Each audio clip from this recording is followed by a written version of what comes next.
Vous arrive-t-il d'entendre un son et de percevoir presque instantanément une couleur spécifique? Vous pourriez faire partie d'un groupe particulier de personnes, environ 4% de la population mondiale, capables d'éprouver la synesthésie. Ce n'est pas vous qui imaginez des choses.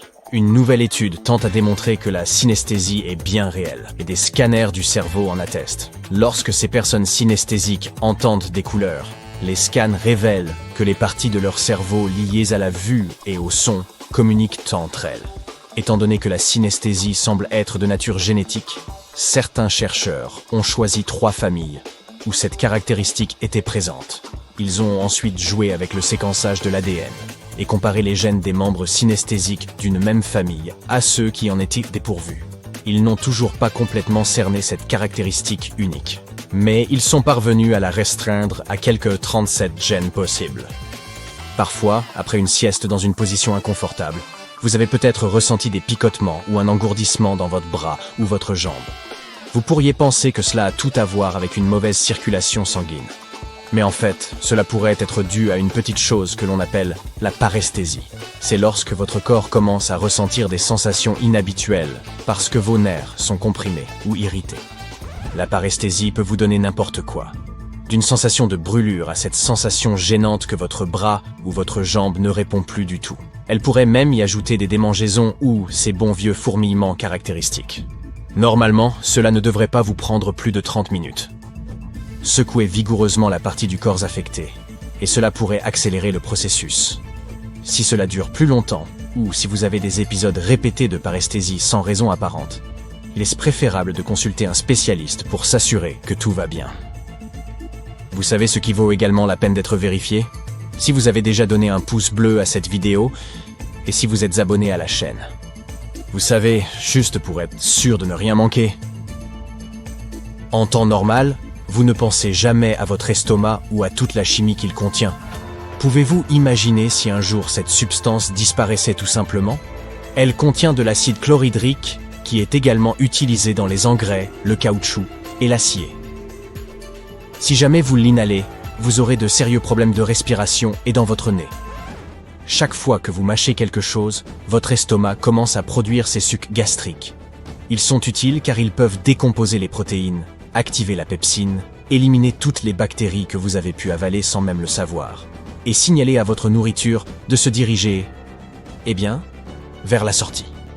Sans cet acide, la nourriture resterait juste là, se transformant en un terrain de reproduction pour les bactéries. Les protéines et les nutriments ne seraient alors pas absorbés. Votre déjeuner pourrait rapidement passer tel quel à travers votre système digestif, et vous finiriez par expulser de la nourriture non digérée. Il y a une raison pour laquelle les coupures de papier font si mal. Pour commencer, elles se produisent sur le bout de vos doigts, qui sont des zones très sensibles. C'est parce qu'ils sont pleins de récepteurs, qui sont comme les réceptionnistes de votre corps, vous aidant à déterminer la taille, la forme, la texture et la température des choses que vous touchez. Lorsque vous vous coupez avec du papier, ces récepteurs sont instantanément sollicités, envoyant des informations désagréables au cerveau. Les coupures de papier ne ressemblent pas non plus à une coupe nette faite par un couteau bien tranchant. En raison de l'émoussement des bords de la feuille, cela expose encore plus vos récepteurs. Les coupures de papier ne saignent pas beaucoup et ne coagulent pas bien non plus, ce qui laisse les nerfs à vif et aggrave encore plus l'inconfort.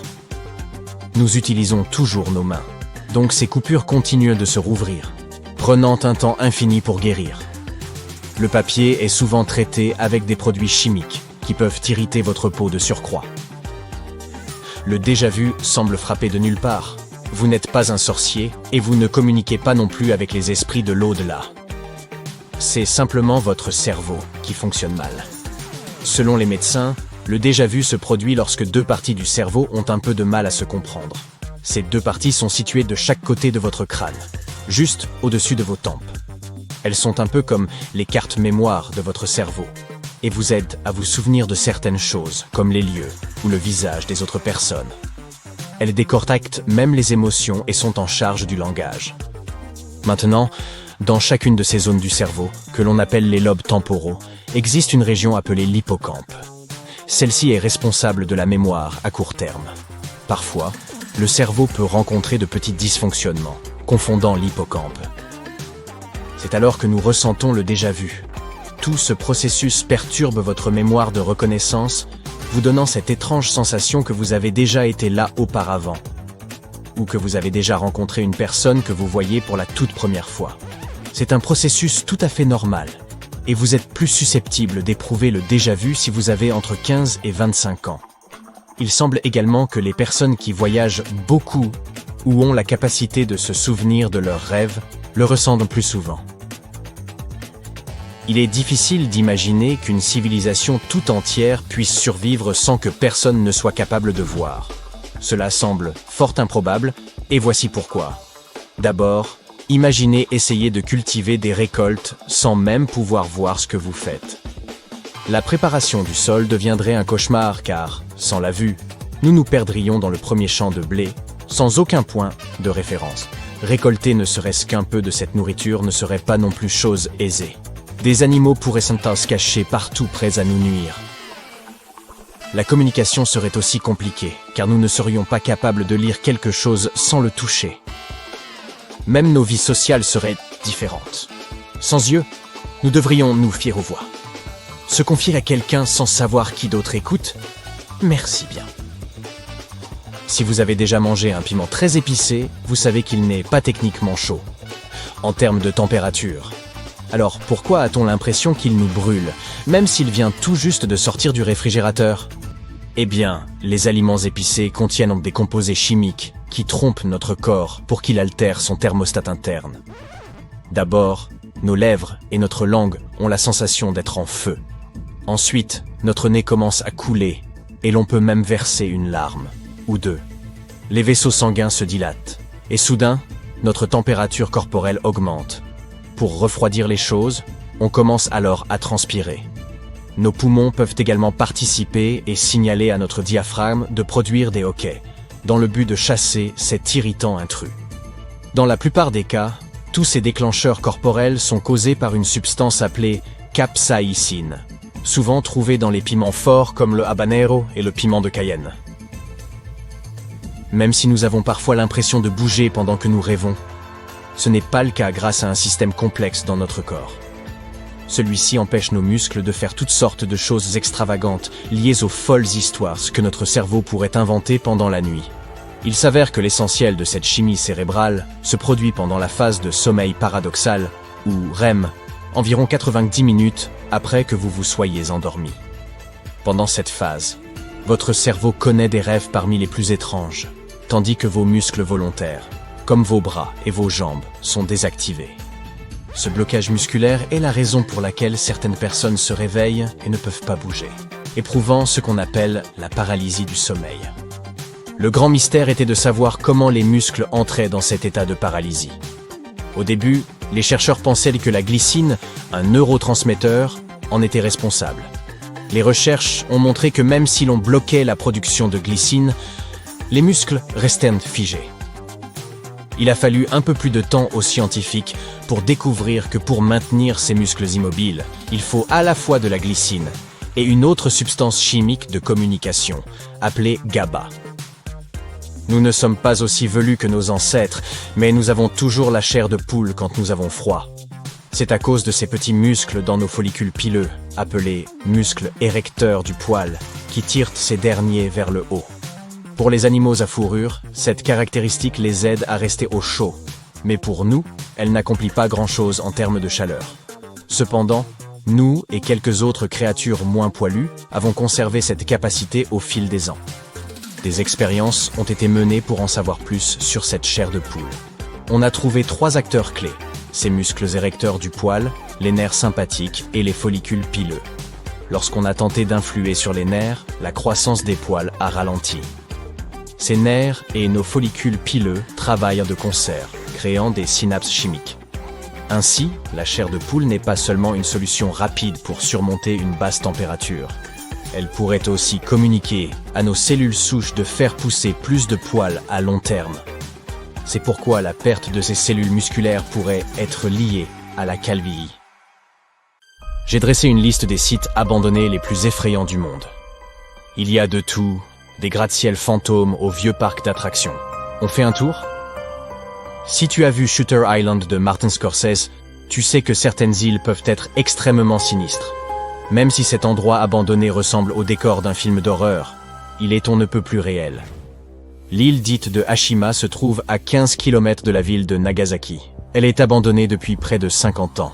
Tu vois, lorsque nous laissons des bâtiments inoccupés et sans surveillance dans des zones désertes pendant un certain temps, la nature reprend généralement le dessus. À en juger par son aspect actuel, je n'aurais jamais deviné que l'île de Hashima était autrefois une importante zone d'extraction de charbon sous-marine. Tout le charbon extrait de la région était expédié dans le reste du pays pour alimenter sa rapide industrialisation. Mais les ressources minérales sont limitées, nous le savons. Ainsi, lorsque les réserves de charbon ont commencé à diminuer, les gens n'avaient plus grand-chose à faire dans la région. Ce qui nous ramène à aujourd'hui. Si tu te sens d'humeur aventureuse, tu peux faire un tour en bateau de Nagasaki à l'île de Hashima et découvrir cette ville de science-fiction dystopique. Tu y verras des immeubles vides, envahis par la végétation, et on te tiendra à l'écart des bâtiments qui pourraient s'effondrer.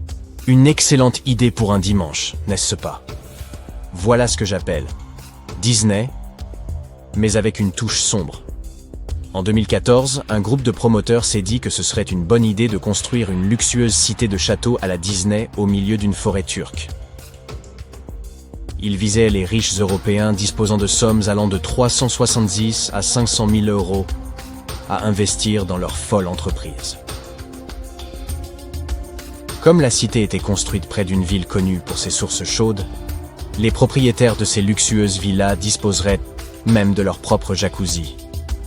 Le problème, c'est que les gens n'ont pas aimé l'idée. Certains ont commencé à se plaindre que l'architecture était trop éloignée du style ottoman de la région. Et d'autres pensaient qu'on avait coupé trop d'arbres pour construire cette cité de contes de fées. Au final, les promoteurs ont accumulé tellement d'amendes qu'ils ont dû se déclarer en faillite, et le projet a été abandonné. Ils n'ont pas démoli les châteaux pour autant. Alors maintenant, tout ça ressemble juste à un film Disney un peu sinistre.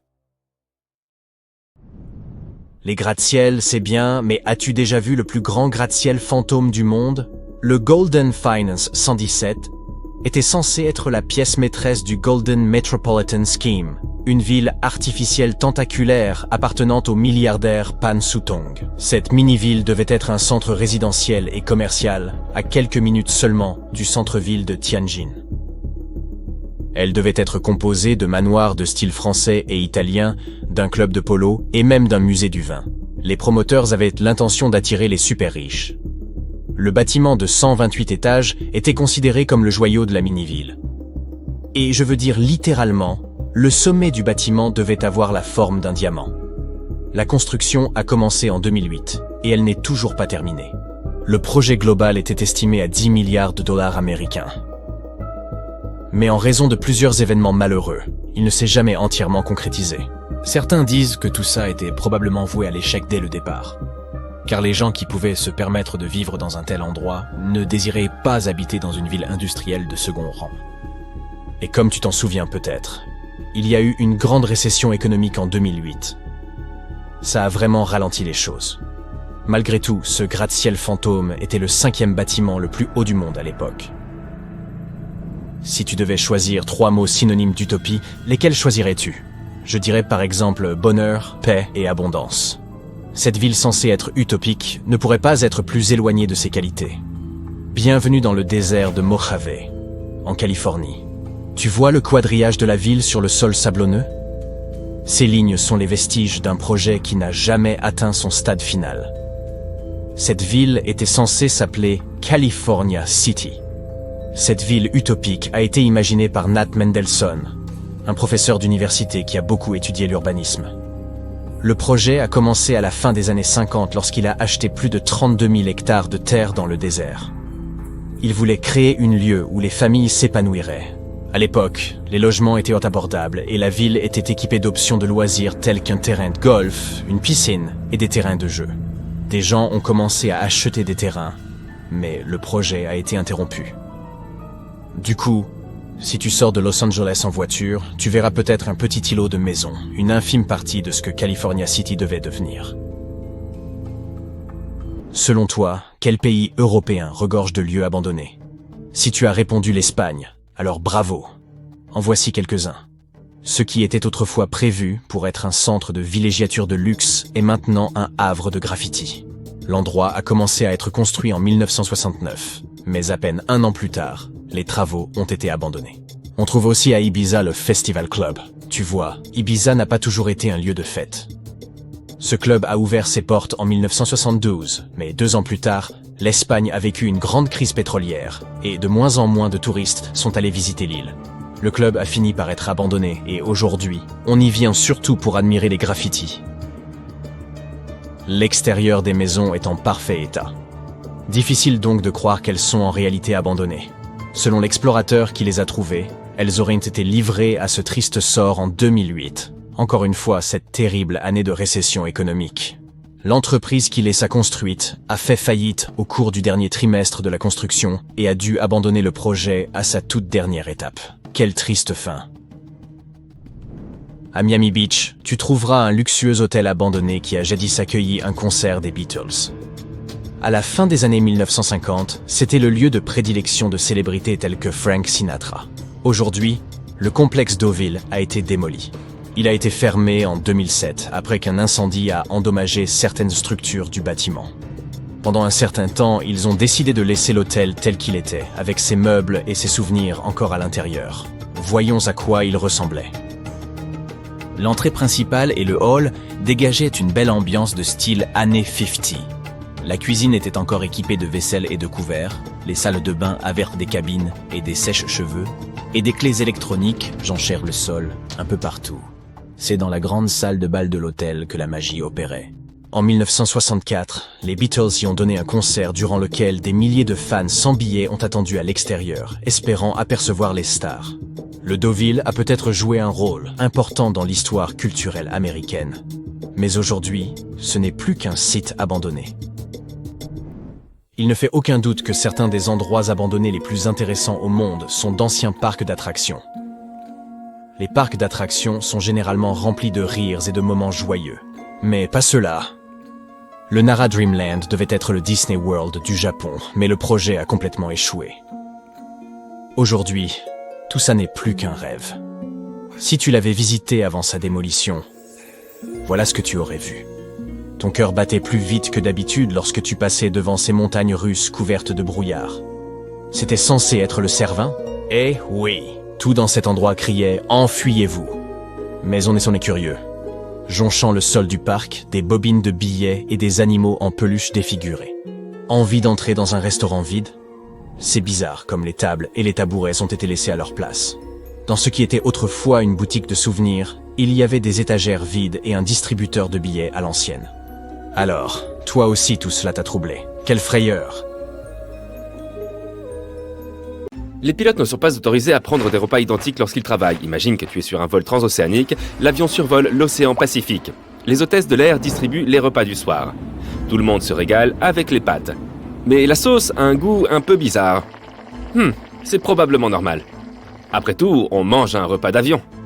Cela ne peut pas avoir le goût d'une assiette de resto étoilé, n'est-ce pas? Le temps passe. Oh non! Tu avais raison. Il y avait effectivement un problème avec la nourriture. Mais si tous les passagers ont le même souci, les pilotes aussi. Pour éviter qu'ils ne soient tous les deux malades, on conseille donc aux pilotes de ne pas prendre le même repas au même moment.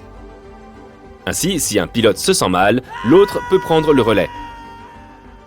Il ne s'agit pas d'une règle impérative énoncée par les instances officielles d'aviation, mais la plupart des compagnies aériennes établissent leurs propres règles en la matière. C'est logique.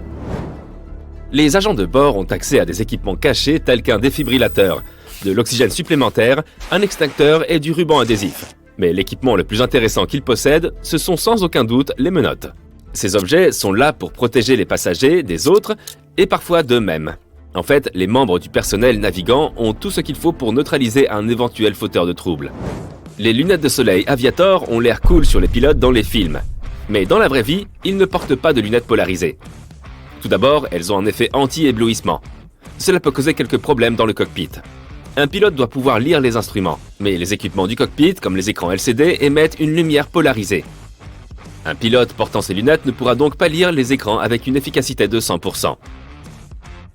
Pour des raisons de sécurité, les pilotes ne doivent donc pas porter de lunettes de soleil. Imaginons un reflet éblouissant provenant du pare-brise d'un autre avion. mais que le pilote ait manqué le signe à cause de ses lunettes teintées. Ouch! Tu as déjà remarqué un trou dans la queue d'un avion? Eh bien, la plupart des avions commerciaux en ont un. La prochaine fois que tu monteras dans un avion, regarde de plus près. Le trou a un nom fantaisiste, le groupe auxiliaire de puissance. De l'extérieur, il ressemble à un trou, mais il s'agit en fait d'un moteur à turbine caché.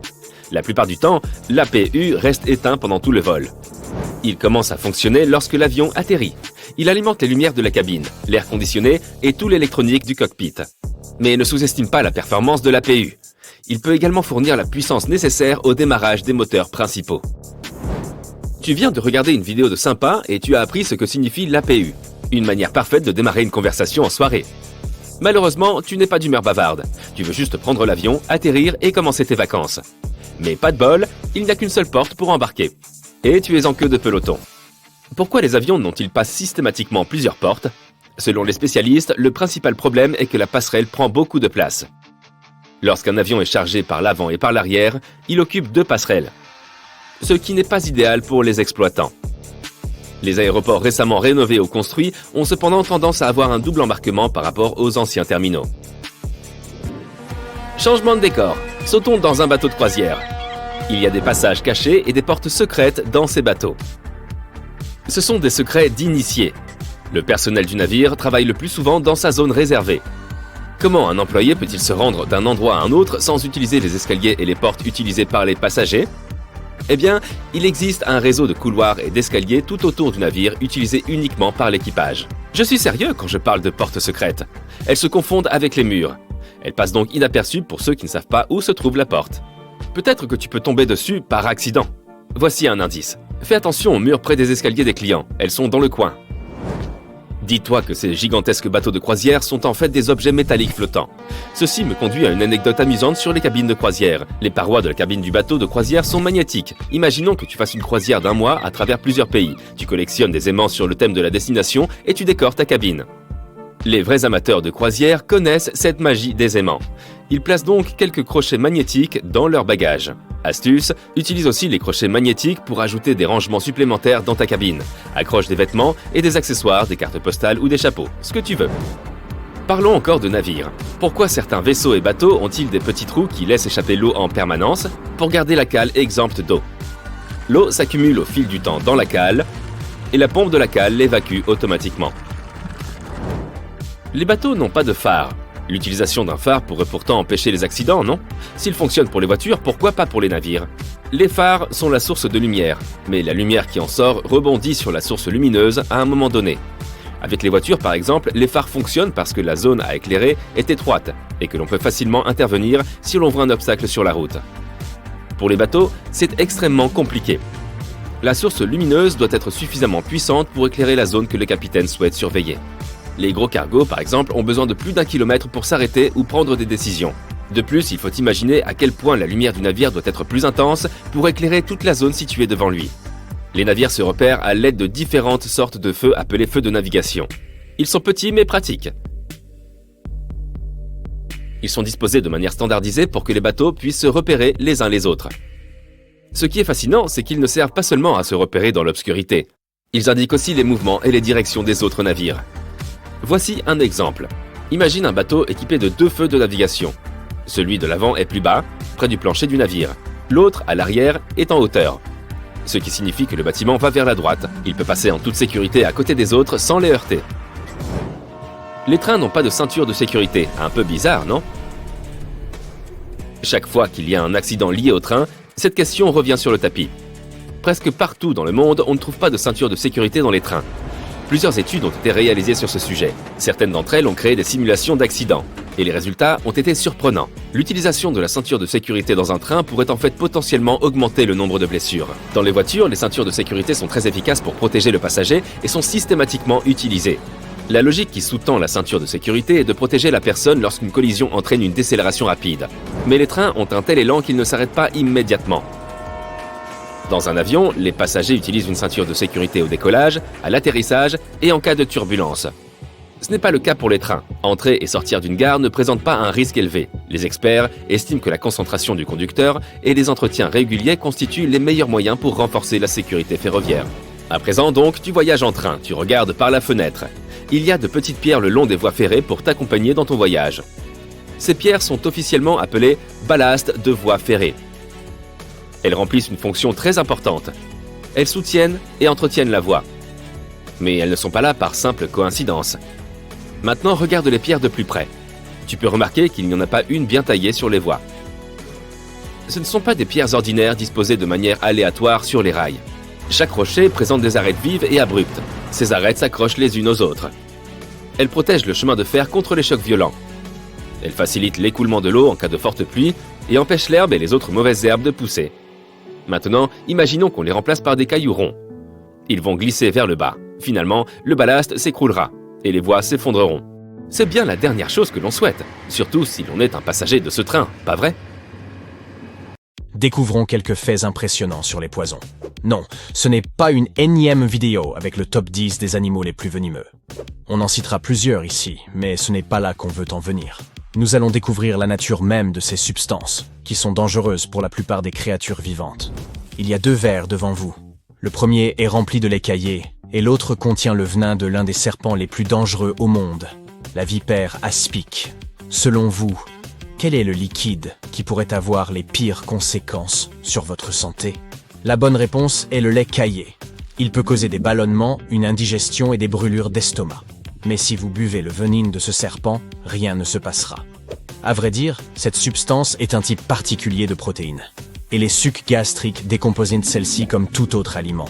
La toxine contenue dans le poison n'est dangereuse qu'en contact avec le sang. Donc, si vous avez une blessure dans votre bouche ou votre estomac, c'est alors que vous aurez des problèmes. Mais tant que la toxine demeure hors de votre système de circulation sanguine, vous n'avez pas à vous inquiéter outre mesure. Cependant, ça ne fonctionne pas toujours comme ça. Certains animaux sécrètent un poison qui pénètre votre corps au moindre contact physique. Mais les créatures venimeuses doivent délivrer cette substance dangereuse à l'intérieur de votre sang. C'est d'ailleurs la différence entre poison et venin.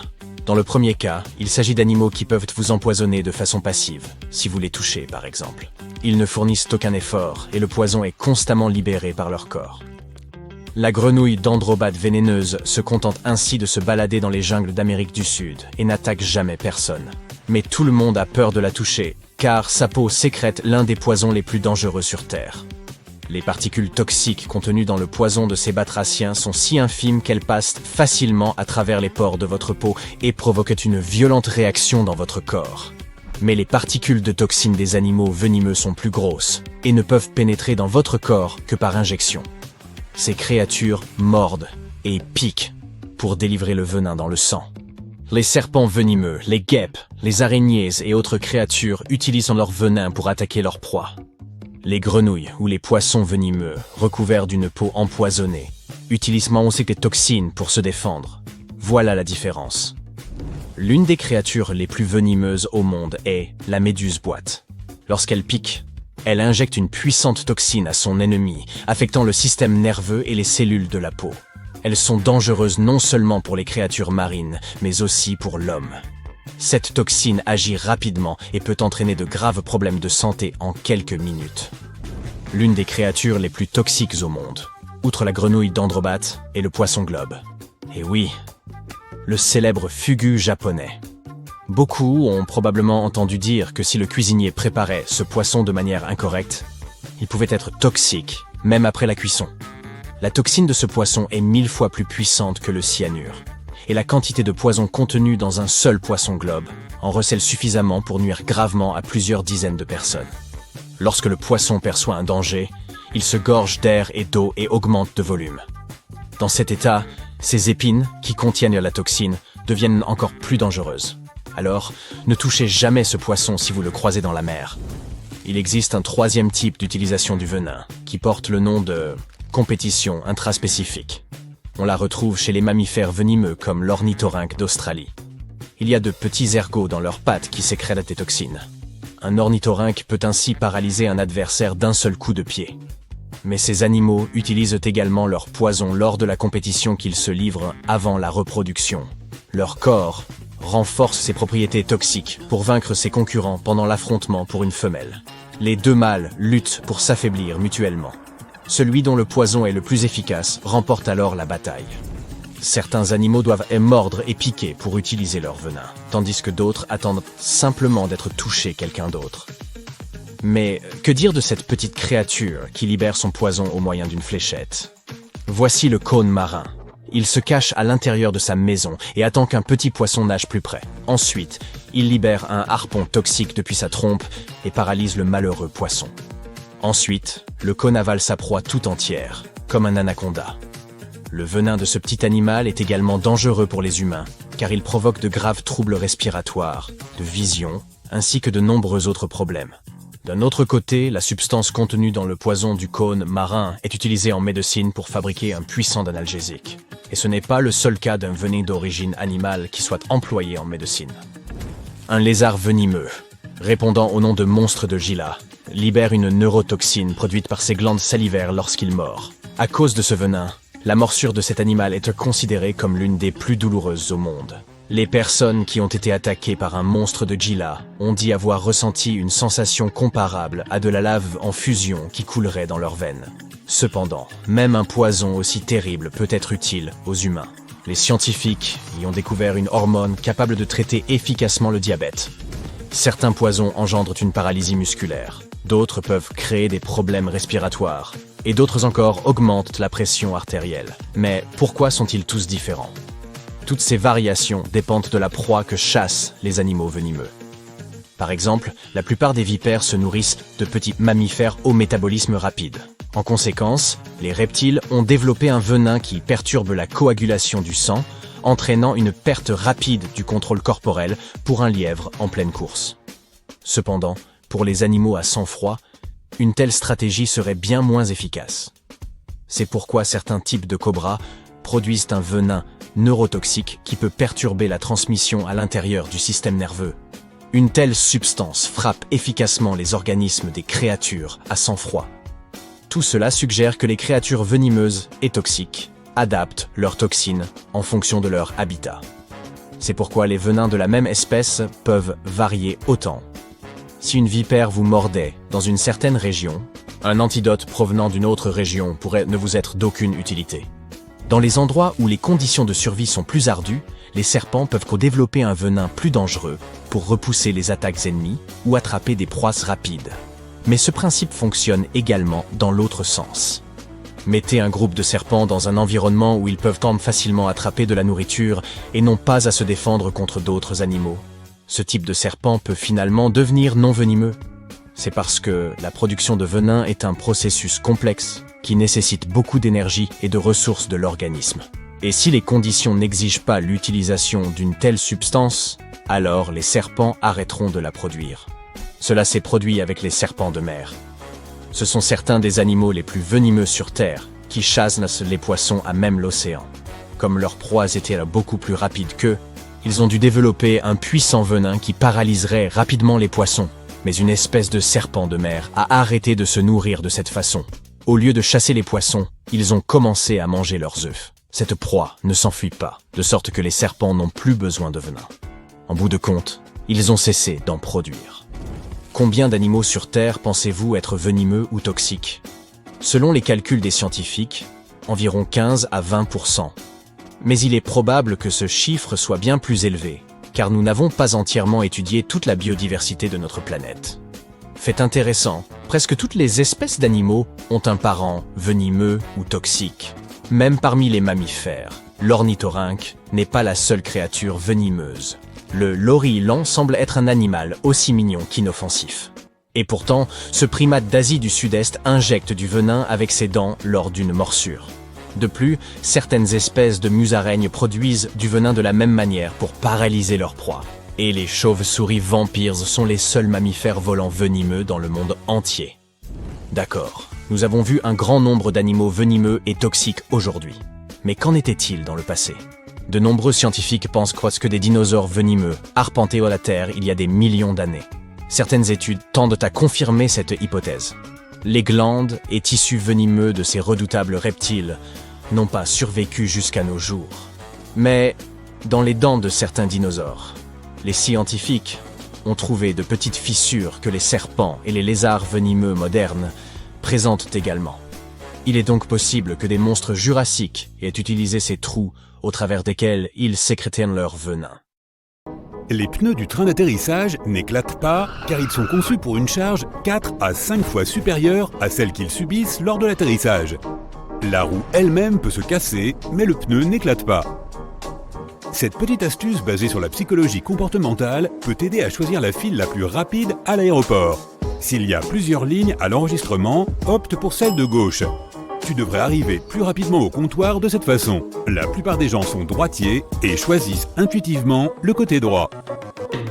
Ta peau devient généralement un peu sèche pendant le vol. Cela se produit en raison du faible taux d'humidité dans la cabine. Apporte une bonne crème hydratante avec toi pour garder ta peau hydratée à bord. Savais-tu que le pilote et le copilote d'un avion mangent toujours des repas différents avant un vol ? De cette façon, si l'un d'eux a une intoxication alimentaire, l'autre pourra prendre le contrôle de l'appareil. Les tablettes d'avion font partie des surfaces les plus sales de la cabine, alors assure-toi de te laver les mains fréquemment. Et nettoie la tablette avec une lingette antibactérienne pour te débarrasser de toutes les bactéries qui y pullulent. Si tu es assis sur un siège côté couloir, tu peux avoir plus d'espace pour allonger tes jambes. Il te suffit d'appuyer sur le bouton situé sous l'accoudoir le plus à l'extérieur. Cela fera remonter l'accoudoir, te donnant plus d'espace pour tes jambes et empêchant l'accoudoir de s'enfoncer dans tes côtes. Voici une raison pour laquelle la lumière de la cabine est tamisée. Les passagers doivent s'habituer à l'obscurité au cas où un atterrissage d'urgence aurait lieu la nuit. De cette façon, leurs yeux seront déjà habitués à l'absence de lumière, ce qui facilitera l'évacuation. Les agents de bord te demandent de relever les stores des hublots pour qu'ils puissent voir ce qui se passe dehors. Ainsi, ils peuvent choisir la meilleure façon d'évacuer les passagers en cas d'urgence. Presque tous les avions de ligne sont blancs, car cette couleur reflète le mieux les rayons du soleil et empêche l'avion de surchauffer. Une autre bonne raison est que la peinture blanche est moins chère. De plus, les ouvriers et les ingénieurs peuvent facilement remarquer tout dommage sur une surface blanche. Il est préférable d'éviter de prendre des décisions importantes pendant un vol. Ton cerveau ne reçoit pas assez d'oxygène à de telles hauteurs et cela affecte négativement son fonctionnement. Le chewing-gum, les bonbons durs et les bonbons à la menthe peuvent t'aider à éviter d'avoir les oreilles qui se bouchent pendant le décollage et l'atterrissage. Ce n'est pas grâce au bonbon lui-même, mais grâce au processus de déglutition. Bailler aide aussi. Quant au chewing-gum, il aide aussi à se débarrasser de cette mauvaise haleine causée par l'air raréfié des hautes altitudes qui retire l'humidité de ton corps. L'air sec peut te donner l'impression que tu es en train de prendre froid. L'air de la cabine assèche ton nez et ta gorge comme si tu avais les symptômes d'un rhume. Ces symptômes disparaissent généralement juste après l'atterrissage. L'eau utilisée pour faire du café et du thé à bord n'est pas toujours très propre. De nombreuses compagnies utilisent aujourd'hui de très bons filtres à eau, mais il vaut mieux demander de l'eau en bouteille si tu as soif. Ce petit triangle sur la paroi de l'avion au-dessus de ton siège signifie beaucoup pour les agents de bord. Ces triangles marquent les fenêtres à travers lesquelles tu peux voir les feux clignotants. Ceci signale la rétractation des trains d'atterrissage et la fermeture des volets. Mettons que les pilotes découvrent qu'il y a un problème. Dans ce cas, un agent de bord se précipitera vers la fenêtre nécessaire pour vérifier ce qui se passe. Et pour les passagers, c'est simplement le meilleur endroit pour les photos puisque tu peux voir les ailes parfaitement. Les sièges situés au milieu de la cabine, au-dessus des ailes, sont les meilleurs si tu as le mal des transports. Cette zone est plus équilibrée et tremble moins pendant les turbulences. Si tu as tendance à être nerveux pendant le vol, fais un peu d'exercice physique juste avant de monter dans l'avion. Une petite séance d'entraînement aide à réduire ton niveau de stress et fait en sorte que ton corps libère des endorphines, les hormones du bonheur. De plus, cette activité physique compense les heures que tu passes assis sans bouger. Les turbines sont placées sous les ailes car cela rend l'entretien des moteurs moins cher, plus rapide et plus facile. Auparavant, elles étaient placées au niveau de la queue. Cela nécessitait un équipement coûteux et beaucoup plus de temps pour les réparer. Lorsqu'on a commencé à installer les moteurs sous les ailes, le prix des billets a baissé. Imagine que tu voles dans une montgolfière. Tu vois le système de brûleur installé sous le ballon, aussi appelé enveloppe. Il chauffe l'air à l'intérieur, ce qui fait monter la montgolfière. Les turbulences à bord d'un avion sont ce même air chaud, mais créé par la nature. Lorsque l'air se réchauffe, il fait monter un avion. Lorsqu'il devient plus froid, l'avion descend. Et les passagers ont l'impression de faire des montagnes russes. Un courant d'air chaud laissé par un autre avion peut aussi provoquer des turbulences. C'est un phénomène courant sur la plupart des vols. Mais généralement, les turbulences sont si légères que les passagers ne les ressentent pas. Sais-tu que les avions peuvent voler même après la panne d'un moteur? Les pilotes peuvent gérer une telle situation d'urgence et faire atterrir l'avion en toute sécurité.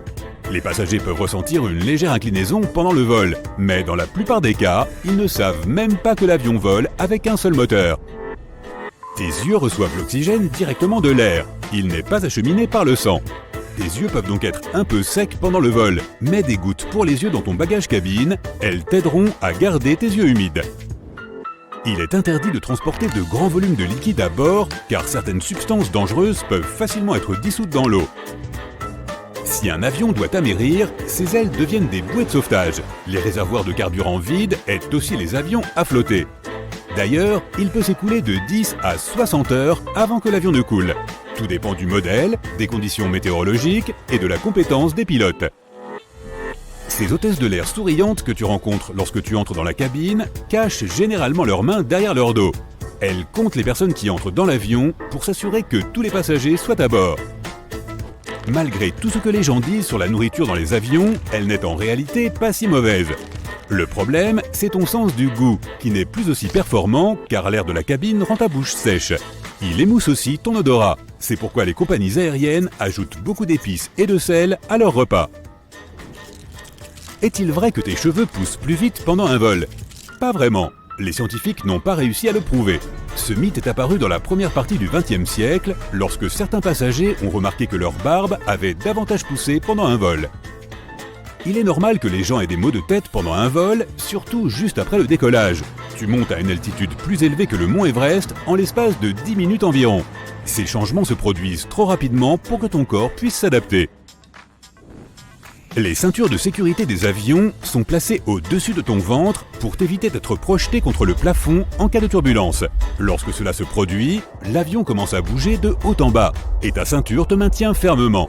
A l'inverse, les ceintures de sécurité dans les voitures protègent les gens des collisions horizontales.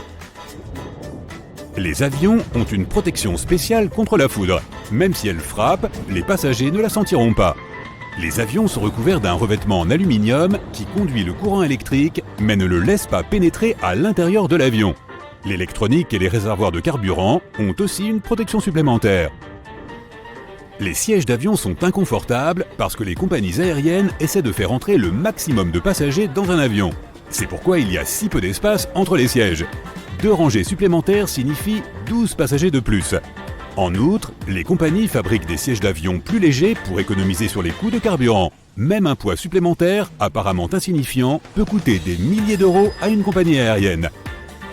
Et au fait, ton siège a un revêtement ignifuge. C'est nécessaire pour éviter qu'un incendie ne se propage en cas d'accident. Les employés d'aéroports transportent les bagages non réclamés dans des centres spéciaux. Si le propriétaire ne se manifeste pas dans les 3 mois, le bagage est mis en vente dans des magasins spécialisés. Autrefois, tu ne pouvais pas utiliser ton téléphone dans un avion car les téléphones portables étaient dangereux pour la navigation. Leurs signaux radio pouvaient perturber les réglages de l'électronique des avions.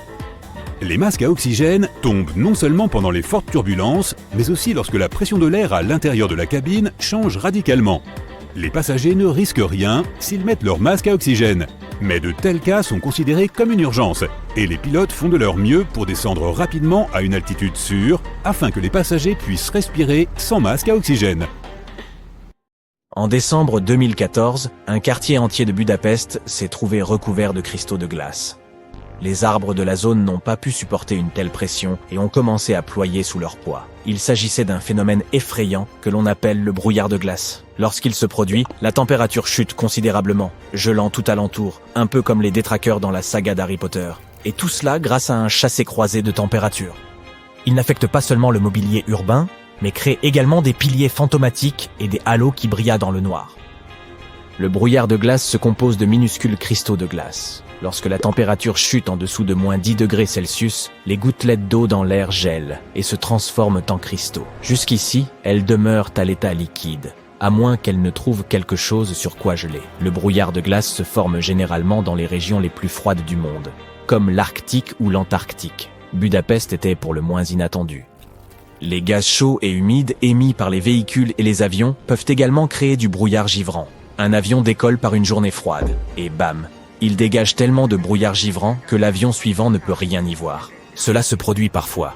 Ce n'est pas la même chose que le poudrin de glace néanmoins, qui est lorsque des cristaux épars tombent d'un ciel clair. Ils se forment lorsqu'il y a beaucoup d'humidité, quasiment 100%, et que la température de l'air descend bien en dessous de 0 degré. Cela crée des cristaux de glace en suspension dans l'air, qui finissent par se déposer sur différentes surfaces. À noter que les premiers pionniers du Grand Nord pensaient que ces cristaux pouvaient pénétrer dans leurs poumons et leur causer bien des problèmes. Il existe de nombreuses autres formations de glace tout aussi fascinantes, telles que la fleur de givre. Elle se produit lorsque l'air est froid, mais que le sol n'a pas encore totalement gelé. La sève à l'intérieur des tiges des plantes se dilate lorsqu'elle gèle, ce qui les fait éclater. Une fois que cela se produit, le liquide s'écoule, rencontre l'air givré et se transforme en fines couches de glace, créant de belles formations en forme de pétales ou de rubans. Les lumières de séisme sont un autre phénomène étrange et unique. Lorsqu'un puissant tremblement de terre de magnitude 8,1 a frappé le Mexique en 2017, d'étranges images de lueurs vertes et bleues dans le ciel commençaient à se répandre sur Internet. Ces fameuses lumières sismiques mexicaines n'ont fait qu'ajouter au mystère. De même que la foudre en boule, les lumières de séisme sont assez rares et tout aussi prodigieuses que difficiles à appréhender pour les scientifiques. Ce qui complique les choses, c'est que les observations de lumières autour des tremblements de terre ne semblent pas toutes concorder. Il existe de nombreux mythes et théories sur ce phénomène. Les lumières peuvent se décliner en de nombreuses formes et couleurs, et de nombreuses formes. En étudiant notre passé, les historiens ont isolé 65 récits mentionnant de telles apparitions, dont certains remontaient jusqu'au XVIIe siècle. Le 12 novembre 1988 par exemple, des gens ont signalé qu'une sphère violette lumineuse flottait le long du fleuve Saint-Laurent au Québec, 11 jours seulement avant un puissant tremblement de terre. À Pisco, au Pérou, le phénomène a pris la forme d'éclairs lumineux qui ont été capturés par les caméras de sécurité en 2007, peu avant un tremblement de terre de magnitude 8. Et en 2009, avant un autre séisme en Italie, à L'Aquila, les gens ont observé des flammes vives d'une dizaine de centimètres danser au-dessus des rues pavées. Pourtant, des débats persistent quant à la réalité de ces lumières sismiques. L'Institut d'études géologiques des États-Unis se montre prudent, car on ignore si ces témoignages individuels autour du moment et du lieu d'un tremblement de terre relevaient vraiment du phénomène en question. Au cours d'une étude, des scientifiques ont émis l'hypothèse que ces lumières pourraient être causées par les charges électriques relâchées par des types de roches spécifiques lors d'une activité sismique, un peu comme si on actionnait une batterie dans la croûte terrestre. Certaines roches, comme le basalte et le gabbro, présentent de minuscules défauts cristallins. Ils pourraient potentiellement libérer ces charges électriques. Les chercheurs ont estimé que les conditions nécessaires à l'apparition de telles lumières n'étaient réunies que dans moins de 0,5% des séismes dans le monde. Cela pourrait expliquer leur rareté. Ils ont également noté que les lumières avaient tendance à apparaître plus souvent avant ou pendant les tremblements de terre qu'après. Une étude antérieure suggérait que la pression tectonique pourrait entraîner un effet piézoélectrique, où les roches contenant du quartz génèrent de puissants champs électriques lorsqu'elles sont comprimées. Toutefois, l'étude des lumières sismiques demeure difficile car elles sont imprévisibles et de courte durée. Il est temps de parler de ces mystérieux halos qui apparaissent soudain autour de la Lune ou du Soleil. Vous vous promenez avec un ami et soudain, vous l'apercevez. C'est un avertissement de Dame Nature. Une tempête de neige ou de pluie se prépare.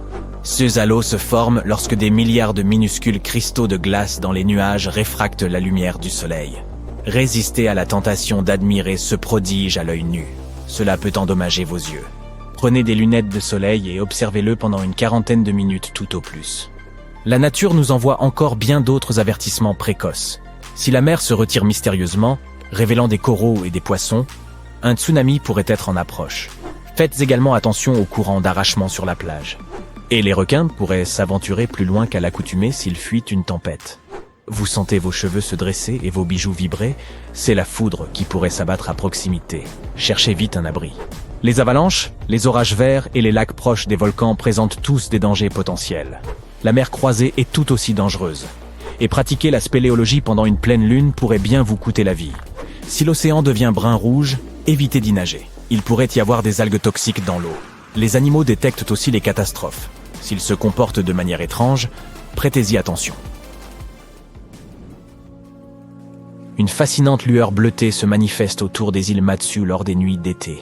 Elle est causée par de minuscules créatures lumineuses, les dinoflagellés.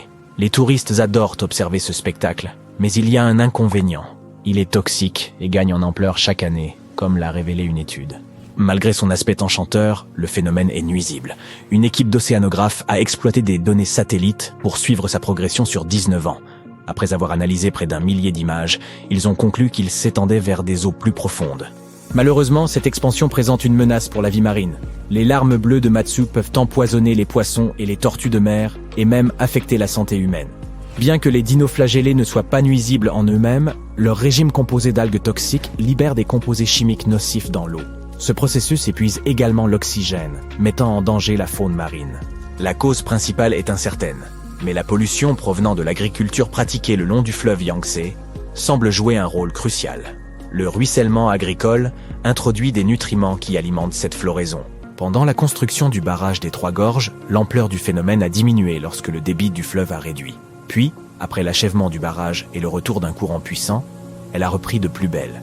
Les chercheurs prédisent que ces larmes bleues continueront de s'étendre, posant une menace constante pour la vie marine et produisant des eaux de plus en plus lumineuses. Un vent katabatique se produit lorsque de l'air froid et dense descend le long d'une pente montagneuse en raison de la gravité. Ces vents peuvent être puissants, atteignant parfois la vitesse d'un ouragan, mais cela reste rare. Contrairement aux autres vents descendants, les vents katabatiques tels que la Bora de l'Adriatique ou le vent de Santa Ana en Californie proviennent de l'air qui refroidit dans les hauts reliefs comme les plateaux ou les montagnes. Au fur et à mesure que l'air descend, il se réchauffe et sa température dépend de sa région source. En Antarctique, les vents katabatiques jouent un rôle crucial dans la formation des champs de vent. Et dans cette région, de même qu'au Groenland, ils peuvent être particulièrement intenses et atteindre la force d'un ouragan. Ils contribuent à des phénomènes uniques, comme les vallées sèches de McMurdo en Antarctique, et sont associés au redouté Willie Woos qui balaie l'archipel de la Terre de Feu et l'Alaska. Le feu de Saint-Elme est un phénomène naturel qui mérite d'être mentionné. Il se produit pendant les orages ou les éruptions volcaniques, lorsqu'un puissant champ électrique règne autour de la zone. Il produit une lueur violette ou bleutée autour des mâts des navires, des arêtes des avions ou des objets pointus. Cette lueur est causée par les molécules d'air ionisé et est la plus visible dans des conditions de faible luminosité. Il s'agit d'une forme de plasma qui se manifeste lorsque le champ électrique autour d'un objet provoque l'ionisation des molécules d'air. Cela peut se produire pendant les orages, car il y a de fortes différences de tension entre les nuages et le sol. Les objets saillants facilitent l'apparition du feu de Saint-Elme car le champ électrique s'y trouve plus concentré. Les couleurs que vous voyez, que ce soit bleu ou violet, proviennent de la fluorescence de l'azote et de l'oxygène dans l'atmosphère terrestre. C'est similaire à la façon dont fonctionnent nos lampes à néon, mais avec des gaz différents. Et de la Grèce antique à la Chine du XVe siècle, ce phénomène a été observé tout au long de l'histoire. Les ingénieurs rendent les ailes des avions lisses pour permettre à l'air de circuler facilement autour de leur surface et réduire la résistance pendant le vol. Alors pourquoi ont-ils ajouté ces crochets jaunes convexes? Ils nuisent évidemment à l'aérodynamisme. Certes, mais ils sont aussi nécessaires pour ta sécurité. Imagine un avion qui fait un amérissage d'urgence en pleine mer. Tout se passe bien, l'avion glisse sur l'eau, puis des canaux de sauvetage naviguent jusqu'à lui pour évacuer les passagers. Ces derniers quittent l'avion par les sorties de secours situées au-dessus des ailes. Avant que la porte ne s'ouvre, le toboggan d'évacuation se gonfle. Les passagers doivent marcher sur l'aile et descendre sur le toboggan, mais la surface de l'aile est glissante à cause de l'eau. Ils risquent de tomber et de se blesser. Pour éviter cela, les stewards installent une corde de sauvetage. Ils attachent une extrémité à la porte et l'autre au bord de l'aile, en la faisant passer par ses crochets. Pendant l'évacuation, les gens peuvent s'accrocher à cette corde pour éviter de tomber. Avec une corde, on peut aussi attacher les canaux de sauvetage à l'aile pour que les courants ne les éloignent pas de l'avion. À propos, l'avion peut flotter pendant 10 minutes à 60 heures selon le modèle, les conditions météorologiques et les compétences du pilote. La sortie principale et la sortie de secours ont toutes deux des poignées supplémentaires pour les membres de l'équipage. Pendant une évacuation, les gens peuvent paniquer et pousser accidentellement les hôtesses de l'air. Pour éviter une chute, elles s'accrochent à ces poignées. La ceinture de sécurité dans un avion a une fonction légèrement différente de celle de ta voiture. Celle du véhicule te protège d'un choc horizontal. Lorsqu'un avion traverse des turbulences, il est secoué de haut en bas. Ta ceinture t'empêche de frapper le plafond avec ta tête. Les membres de l'équipage ont des menottes pour les passagers à problème. Si une personne se comporte mal et perturbe le vol, les agents de bord ont le droit de l'attacher à son siège. Pour ce faire, ils utilisent des menottes de police ou des attaches en plastique. C'est le maximum qui puisse être fait pendant le vol. Ensuite, ils signalent la personne à l'aéroport et la livrent à la police après l'atterrissage. En cas d'urgence, les masques à oxygène tombent automatiquement. Ils ont une fonction supplémentaire que tu ne connais peut-être pas. Égaliser la pression et éviter la panique. La pression de l'air peut changer à cause des turbulences. Donc, entre autres choses, les masques aident les passagers à rester calmes. Ton siège est ton meilleur allié. Le gilet de sauvetage qui se trouve en dessous t'empêchera de te noyer. De plus, la surface du siège est faite d'un matériau imperméable. Si de l'eau pénètre dans la cabine, le siège t'évitera de geler puisqu'il ne sera pas mouillé. Il est aussi ignifuge. La housse peut empêcher le feu de se propager dans la cabine et peut te sauver des flammes. Bien sûr, tu n'auras probablement jamais à utiliser cette fonction, mais il est toujours bon de se sentir en sécurité, n'est-ce pas ? Tu peux utiliser la tablette du siège devant toi pour fabriquer un repose-pied. Il suffit d'attacher une ceinture, une couverture ou une serviette autour de la table et d'y suspendre tes pieds. Tu as peut-être remarqué des triangles noirs sur le mur au-dessus des sièges. Pour toi, en tant que passager, ils peuvent indiquer les sièges qui ont la meilleure vue sur les ailes, ou tu peux prendre les plus belles photos de vol. Mais les triangles n'ont pas été créés pour ton appareil photo. Les membres de l'équipage surveillent l'état de l'avion par les fenêtres situées sous ces panneaux. Imaginons que les ailes gèlent, que le moteur prenne feu ou que le pilote reçoive un signal concernant un problème quelconque. Dans ce cas, l'équipage se dirige rapidement vers les triangles et évalue la situation. Et toi, tu es là, assis sous le triangle, à regarder l'aile et à penser « Pourquoi les ailes sont-elles attachées à la partie inférieure de l'avion ? Ils auraient pu les installer au-dessus des fenêtres ou en plein milieu. » En fait, certains avions les ont au milieu ou encore plus haut, et chaque emplacement a du sens.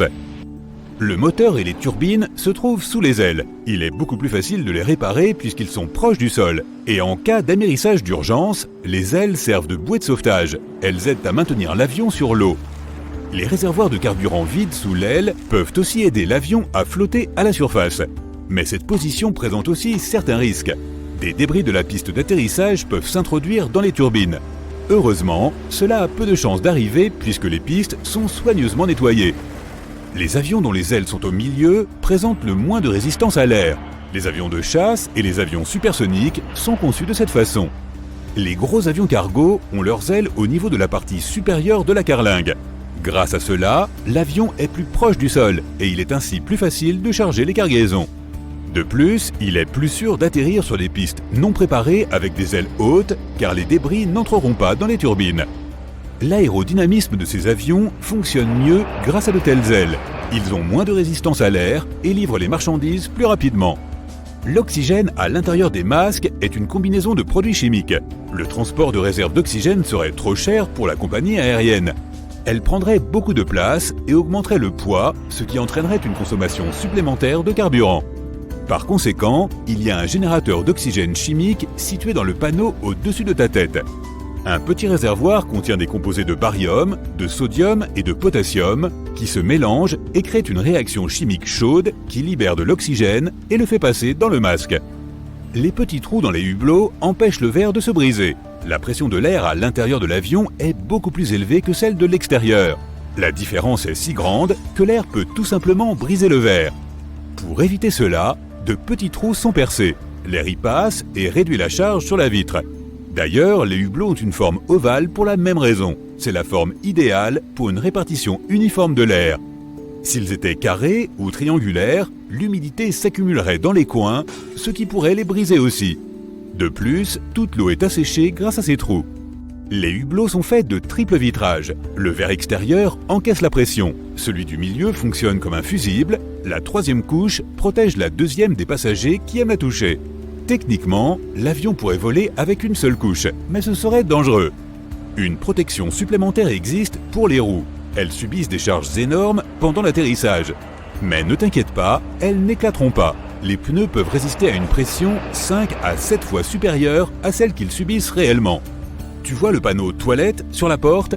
Il y a un loquet secret en dessous. Les membres de l'équipage peuvent déverrouiller la porte de l'extérieur. Donc, ne t'attends pas à une intimité totale. Bien sûr, il est interdit aux autres passagers de le faire, mais le personnel de cabine peut l'ouvrir en cas d'urgence. Lorsque les agents de bord passent dans la cabine pendant le vol, ils touchent toujours les compartiments supérieurs au-dessus des sièges. Ils ne vérifient pas s'ils sont bien fermés. Le long des compartiments, il y a des poignées en forme d'arêtes dentelées. Les hôtesses de l'air s'y accrochent pour ne pas tomber. C'est plutôt pratique, surtout pour ceux qui n'aiment pas toucher les sièges des passagers assis en allant aux toilettes. Il y a une raison importante pour laquelle les turbines sont situées sous les ailes. Auparavant, on les plaçait au niveau de la queue de l'avion pour améliorer l'aérodynamisme du vol. Si l'un des moteurs cessait de fonctionner, la cabine ne tremblait pas pour autant, car oui, les avions peuvent voler avec un seul moteur. De plus, les ailes étaient plus fines grâce aux turbines situées au niveau de la queue, ce qui était également meilleur pour l'aérodynamisme. Mais il s'est avéré qu'un tel emplacement entraînait des coûts supplémentaires. Le moteur dans la queue était peu pratique à entretenir. Il était en hauteur, si bien qu'il fallait un équipement spécial et plus de temps pour l'entretenir. Et bien sûr, cela affectait le prix du billet. On a donc commencé à installer les turbines sous les ailes pour économiser de l'argent et du temps. As-tu déjà remarqué une lumière clignotante dans la cabine avant le décollage? Cela se produit lorsque le pilote déconnecte l'avion du réseau électrique de l'aéroport et passe au réseau embarqué. Cette transition rapide peut provoquer des clignotements. Le ciel est-il comme un désert? Un avion de ligne peut-il aller plus vite que la vitesse du son? Peut-on réparer un avion avec un morceau de ruban adhésif? Voyons si tes intuitions sont bonnes dans ce super quiz mythe ou réalité sur les avions. N'oublie pas de noter tes bonnes réponses et de partager ton score dans les commentaires. Alors, en voici une première pour toi. Les avions de ligne sont plus économes en carburant que ta voiture. Vrai ou faux? Eh bien, c'est vrai. Les vols commerciaux sont plus économes en carburant par personne et par kilomètre que les voitures, et ce depuis plus d'une décennie. Des technologies plus avancées et un plus grand nombre de passagers par avion ont permis de réduire la consommation d'énergie des voyages en avion de près de 74%. Quant aux voitures, la baisse n'a été que de 57%. Ok, qu'est-ce que tu penses de ça? Il n'y a pas de rangée 13 dans un avion. Maintenant que j'y réfléchis, je n'ai jamais vu de 13A ni aucune lettre à côté de ce numéro sur une carte d'embarquement. Et toi? C'est vrai, mais seulement en partie. Dans les pays où l'on considère que le nombre 13 porte malheur, il n'existe pas de rangée 13. Mais dans d'autres pays, le numéro manquant sera différent en fonction des superstitions locales. Ouvrir une porte d'avion pendant un vol est un véritable risque pour la sécurité. Cela semble plutôt terrifiant, mais est-ce vrai? Tu peux te détendre, ce n'est qu'un mythe. D'abord, les portes sont verrouillées, mais même si elles ne l'étaient pas, personne ne pourrait ouvrir la porte d'un avion en vol. C'est physiquement impossible. La pression de la cabine ne le permet pas. Lorsqu'un avion est à son altitude de croisière, il est pressurisé. La différence de pression entre l'intérieur et l'extérieur est énorme. En d'autres termes, la pression à l'intérieur de la cabine pousse la porte et empêche son ouverture. Encore mieux, les portes d'avion sont dites portes de type bouchon, ce qui veut dire que le bord intérieur est plus large que le bord extérieur. Ainsi, elles fonctionnent comme le bouchon d'une baignoire, bloquant l'ouverture de manière tout à fait sécurisée. Ta peau est plus sèche dans un avion qu'elle ne le serait au milieu du Sahara. Qu'est-ce que tu en dis? Si tu penses que c'est vrai, tu as tout à fait raison. La cabine d'un avion est pressurisée et l'humidité y est fixée à 20%. À titre de comparaison, dans le désert du Sahara, l'humidité moyenne de l'air est d'environ 25% et ta peau est habituée à au moins 40% d'humidité. C'est pourquoi tu as le nez et la gorge si secs quand tu prends l'avion. Il y a plusieurs années, quelqu'un a posté une photo sur internet qui est devenue virale en un rien de temps. Sur cette image, on voyait le technicien d'une compagnie aérienne. Il semblait réparer un avion avec du ruban adhésif en toile. Alors voici la question, cela peut-il être vrai ou s'agissait-il simplement d'un montage? La réponse n'est pas si simple. Il ne s'agissait pas d'un ruban adhésif ordinaire, donc en partie ce fait est un mythe. Mais il s'agissait bien d'une sorte de ruban adhésif, connu sous le nom de speed tape. Il coûte environ 700 $ par rouleau. C'est un ruban adhésif en aluminium que l'on utilise pour de petites réparations temporaires, en attendant de pouvoir faire de vraies réparations. Est-il vrai que les pilotes évitent le triangle des Bermudes? Après tout, il a si mauvaise réputation. Les navires et les avions semblent disparaître en grand nombre dans cette région. Ce n'est évidemment qu'un mythe. Aujourd'hui, nous savons qu'il n'y a aucun danger particulier à survoler le triangle des Bermudes, et des avions traversent cette région tous les jours. Les avions volent en général tout seuls, grâce au système de pilotage automatique qui font tout le travail. Mythe ou vérité? Qu'est-ce que tu en penses? C'est un mythe très répandu. De nombreuses personnes pensent que les avions sont dotés de mécanismes complètement automatisés qui leur permettent de se piloter tout seuls. Et les pilotes ne seraient là qu'en renfort. Mais en réalité, voler est bien un travail manuel. Il nécessite une attention constante et un équipage compétent. Il y avait autrefois un avion de ligne qui volait 2 fois plus vite que la vitesse du son. Est-ce que c'est vrai ou est-ce que c'est complètement tiré par les cheveux? Ce fait n'est absolument pas un mythe. Le Concorde pouvait atteindre une vitesse de 2140 km/h. C'est beaucoup plus rapide que la vitesse du son, qui est d'environ 1234 km/h, soit en effet presque 2 fois plus lent que le Concorde.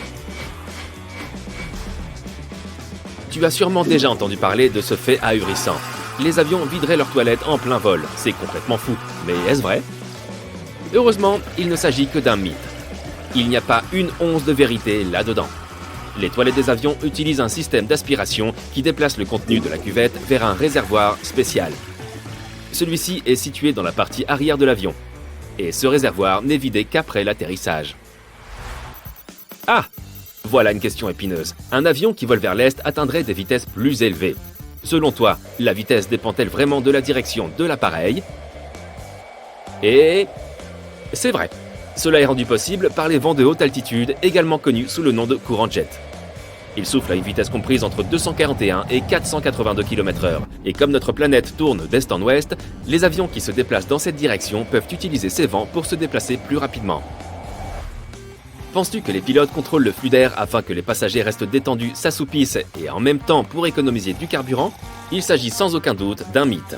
Si tu poses cette question à un pilote, il te répondra que c'est totalement ridicule. La vérité, c'est que la pressurisation détermine le niveau d'oxygène dans la cabine. En voici une autre. La plus grande tour de contrôle de trafic aérien au monde est aussi haute qu'un gratte-ciel. Est-ce que tu penses que c'est vrai ou s'agit-il encore d'un mythe? Je sais, c'est difficile à croire, mais c'est vrai. Pour atterrir, un avion a besoin des feux de piste et des balises de l'aéroport. Et ils sont sous la responsabilité de la tour de contrôle. Elle gère également la circulation au sol. Pas étonnant que de telles constructions doivent être très hautes. Le nouvel aéroport international de Bangkok, en Thaïlande, possède une tour de 132 mètres de haut.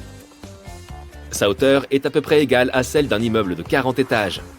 La construction de cette tour a coûté 18 millions d'euros. J'ai une autre question difficile pour toi. La sensibilité de tes papilles gustatives diminuerait de 30% pendant un vol. Vrai ou faux? C'est vrai. La pression dans la cabine, associée à la sécheresse de l'air, engourdit un peu tes papilles. Mais le plus curieux ici, c'est que cela affecte surtout les saveurs salées et sucrées. Si on te sert quelque chose d'épicé ou d'amer, tu n'auras aucun problème pour le savoir. Les traiteurs des compagnies aériennes essayent de tenir compte de la sensibilité réduite de tes papilles gustatives lorsqu'ils préparent les repas des avions. Ils doivent modifier nos bonnes vieilles recettes afin que tes aliments aient meilleur goût. Dans le cas où la cabine est dépressurisée, ton masque à oxygène est immédiatement disponible et tu peux te détendre et respirer. Tu peux même l'utiliser jusqu'à la fin du vol. J'aimerais bien que ce soit vrai, mais est-ce le cas? Malheureusement, ce n'est qu'un mythe. Les masques à oxygène des passagers fournissent généralement suffisamment d'air pour respirer normalement pendant 10 à 15 minutes. En d'autres termes, il ne s'agit là que d'une solution temporaire. Mais dans la plupart des cas, ce temps est suffisant pour que l'avion descende à 3050 mètres. Et à cette altitude, nous n'avons pas besoin de masque pour respirer. Comme les avions descendent très vite, l'oxygène supplémentaire n'est nécessaire que pendant quelques minutes, tout au plus. D'ailleurs, les systèmes d'oxygène sont régulièrement testés lors des contrôles de maintenance. De plus, le flux d'oxygène des passagers et des pilotes ne dépend pas de l'électricité. Les masques utilisent des générateurs d'oxygène individuels. Ainsi, même s'il y a un problème d'électricité à bord, l'arrivée d'oxygène ne sera pas coupée. Beaucoup de gens disent que l'avion est le moyen de transport le plus sûr. Qu'est-ce que tu en penses? C'est un mythe. L'avion est le deuxième moyen de transport le plus sûr. Des études ont démontré que l'ascenseur est plus sûr que l'avion. Malheureusement, ce n'est pas comme ça que tu pourras te rendre aux Bahamas. Ok, cette dernière question était une blague. Statistiquement, l'avion est effectivement le moyen le plus sûr de voyager. Alors, combien de bonnes réponses as-tu eu? Dis-le moi dans les commentaires ci-dessous. Moi, j'ai fait 8. Pas génial. Pourquoi les chats aiment-ils lécher les humains? Il y a plusieurs raisons potentielles à cela. Premièrement, ils recueillent des informations biochimiques sur ta peau. Ils peuvent aussi te marquer comme l'une de leurs possessions. Admets-le, cela ressemble totalement à un comportement de chat. Et il se pourrait aussi qu'ils te fassent simplement savoir qu'ils te font confiance. Ou au moins, te montrer qu'ils ne te considèrent pas comme une menace ou un rival potentiel. Pourquoi les bananes deviennent-elles plus sucrées en mûrissant? Les fruits ne dispersent pas leurs graines au hasard, ils le font lorsque les animaux les mangent. À un certain stade, ils augmentent soudainement leur teneur en sucre, ce qui incite les animaux à les manger à ce moment-là. Plus précisément, lorsque leurs graines sont mûres. Les graines mûres ont développé des revêtements spéciaux qui les protègent lorsqu'elles passent dans le système digestif des animaux. Pourquoi notre peau est-elle fripée après avoir passé du temps dans l'eau? Après 5 à 10 minutes dans la baignoire, tu remarqueras que de petites rides se forment sur tes pieds et tes mains. Les scientifiques supposent que cela pourrait être la façon dont notre corps obtient une meilleure adhérence lorsqu'il est immergé dans un environnement glissant. Nos doigts ridés améliorent notre prise sur les objets immergés ou mouillés. De plus, ils canalisent l'eau de façon similaire aux bandes de roulement pour la pluie sur les pneus de voiture. Lorsque tu manges quelque chose de très acide, tu ne le sens pas seulement sur ta langue, parfois tout ton visage semble se contracter pour que tout le monde autour puisse voir que tu passes un mauvais moment. La saveur aigre qui provoque cette réaction est le résultat des ions d'hydrogène que les acides libèrent lorsqu'ils se mélangent à la salive. Au moment où ta bouche détecte ce signe d'un acide, elle t'envoie un message de manière assez spectaculaire pour que tu ne puisses pas l'ignorer. C'est une réponse évolutive qui avait du sens dans les temps anciens, car beaucoup de plantes que nos ancêtres trouvaient dans la nature et qu'ils voulaient ensuite consommer étaient toxiques, surtout les plantes au goût acide. Donc encore aujourd'hui, tes récepteurs gustatifs te mettent en alerte et ton visage se tord de façon incontrôlable lorsque tu goûtes quelque chose comme ça. Une couleur plus claire sur un avion est en fait plus lourde qu'une peinture plus sombre. La couleur blanche nécessite un contenu solide plus élevé que le noir pour obtenir la saturation nécessaire. Or, plus la teneur en solide est élevée, plus la peinture sera lourde. C'est pourquoi la peinture blanche est l'une des plus lourdes. Mais les avions blancs sont plus efficaces que les noirs, bien que cela dépende aussi de la façon dont on définit efficace. La peinture blanche reflète en effet davantage la lumière du soleil que la peinture noire. Les différentes couleurs absorbent différentes longueurs d'onde de la lumière et les objets blancs se réchauffent plus lentement que les objets plus sombres. Cela permet donc à l'avion de ne pas surchauffer. Si ton thé chaud a un goût bizarre quand tu le bois dans une tasse en plastique, ne t'inquiète pas, c'est normal. Tu pourrais imaginer que le thé dissout une partie du plastique, mais ce n'est probablement pas le cas. Le goût que tu perçois n'est pas seulement le résultat de tes papilles gustatives, tous tes sens y contribuent. C'est pourquoi la mousse à la fraise a un goût plus sucré sur une assiette blanche que sur une assiette noire. Et c'est la raison pour laquelle tu as l'impression que les chips sont plus croustillantes lorsque tu entends ces sons spécifiques de haute fréquence en les mangeant. De même, le chocolat chaud a un meilleur goût quand tu le bois dans une tasse orange. Nous sommes en quelque sorte conditionnés à boire du thé chaud dans des tasses en céramique. C'est pourquoi le voir dans une tasse en plastique nous fait inconsciemment nous attendre à du thé de distributeur qui n'aura pas bon goût. Les flamants roses se tiennent souvent sur une patte et une théorie affirme que c'est parce que cela les aide à conserver leur chaleur corporelle. Une preuve en est qu'ils lèvent une patte plus fréquemment dans l'eau que sur Terre. D'autres pensent que c'est ainsi qu'ils économisent de l'énergie et non de la chaleur. Ces oiseaux sont définitivement plus stables sur une patte lorsqu'il s'agit de rester debout pendant de longues périodes. C'est parce qu'ils peuvent verrouiller les tendons et les ligaments de leurs pattes dans une position stable, ce qui signifie que leurs muscles n'ont pas à travailler dur pour rester au même endroit. Et puis ça leur donne un look inimitable. Pourquoi les bruits répétitifs nous agacent-ils autant? C'est simple, ils attirent constamment notre attention et nous empêchent de nous concentrer sur autre chose. Nous cessons très vite de réagir à certains sons répétitifs comme le tic-tac des horloges. Mais certains sont tout simplement trop énervants, comme un robinet qui goutte. La raison pour laquelle cela nous dérange autant est le manque de contrôle. Si tu sais que tu peux arrêter le bruit quand tu le souhaites, tu ne le trouveras pas aussi pénible. Pourquoi toutes les planètes font-elles des cercles autour du Soleil dans la même direction? Ce serait génial de revenir 4,6 milliards d'années en arrière. tu pourrais voir que l'espace n'était pas vide à l'époque, même si notre système solaire n'était pas encore formé. Il y avait un nuage de poussière et de gaz à l'endroit où, aujourd'hui, se trouve notre Soleil et les planètes. Ce nuage était comme une nébuleuse solaire, et il a façonné notre système solaire. De façon simplifiée, une nébuleuse est un énorme nuage de gaz et de poussière qui occupe l'espace entre les étoiles et aide à en former de nouvelles, ainsi que les planètes qui gravitent autour d'elle. Lorsque cette nébuleuse s'est effondrée, son centre est devenu notre Soleil, tandis que le reste de la matière s'est rassemblé et a créé les planètes que nous connaissons aujourd'hui, ainsi que leurs lunes et le reste des corps rocheux comme les astéroïdes. La matière tournait rapidement et le processus ressemblait un peu à de la pâte à pizza s'aplatissant en un disque de plus en plus grand. Comme le nuage se déplaçait dans une certaine direction au départ, toutes les planètes ont également conservé le même plan orbital. Il faudrait que quelque chose de massif se produise pour modifier l'orbite d'une planète et la forcer à tourner autour du Soleil dans la direction opposée. Pourquoi certaines personnes ont-elles une si belle voix quand elles chantent ? 3 éléments affectent la gamme générale des sons qui sortent de ta bouche. La force de ton diaphragme, la taille de tes plis vocaux et la forme des chambres de tes sinus. Mais rendre le son beau est en grande partie une question de pratique. À un niveau basique, tu entends une note et tu la reproduis avec ta voix. Mais la vraie différence entre être simplement capable de chanter un air et avoir une belle voix est liée aux milliers de petites contractions musculaires qui sont pour la plupart inconscientes. Elles ajustent ton mécanisme musculaire où tu produis ta voix en fonction des émotions que tu ressens en chantant. Comme pour les autres instruments de musique, une plus grande amplitude de doigts peut t'aider à jouer du piano, mais le reste consiste à apprendre ces choses subtiles comme la pression sur les touches et le rythme. Pourquoi les chiens entendent-ils des sons plus aigus que nous ? Les humains entendent des fréquences jusqu'à environ 20 kHz et les chiens jusqu'à 45 kHz. Presque tous les mammifères peuvent entendre des fréquences plus élevées que les autres vertébrés. Les oiseaux entendent jusqu'à 12 kHz et les reptiles, les amphibiens et les poissons jusqu'à 5 kHz. Les mammifères n'ont pas besoin d'entendre des fréquences élevées pour communiquer entre eux, mais pour pouvoir localiser la provenance d'un certain son.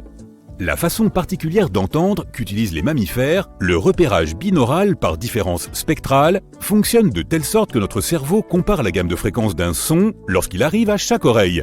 La tête fait de l'ombre à une oreille, de sorte que certaines des fréquences sont absorbées, et notre cerveau absorbe davantage les hautes fréquences que les basses.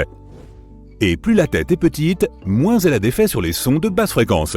C'est pourquoi l'animal doit être capable d'entendre des fréquences élevées pour entendre un plus large spectre de sons.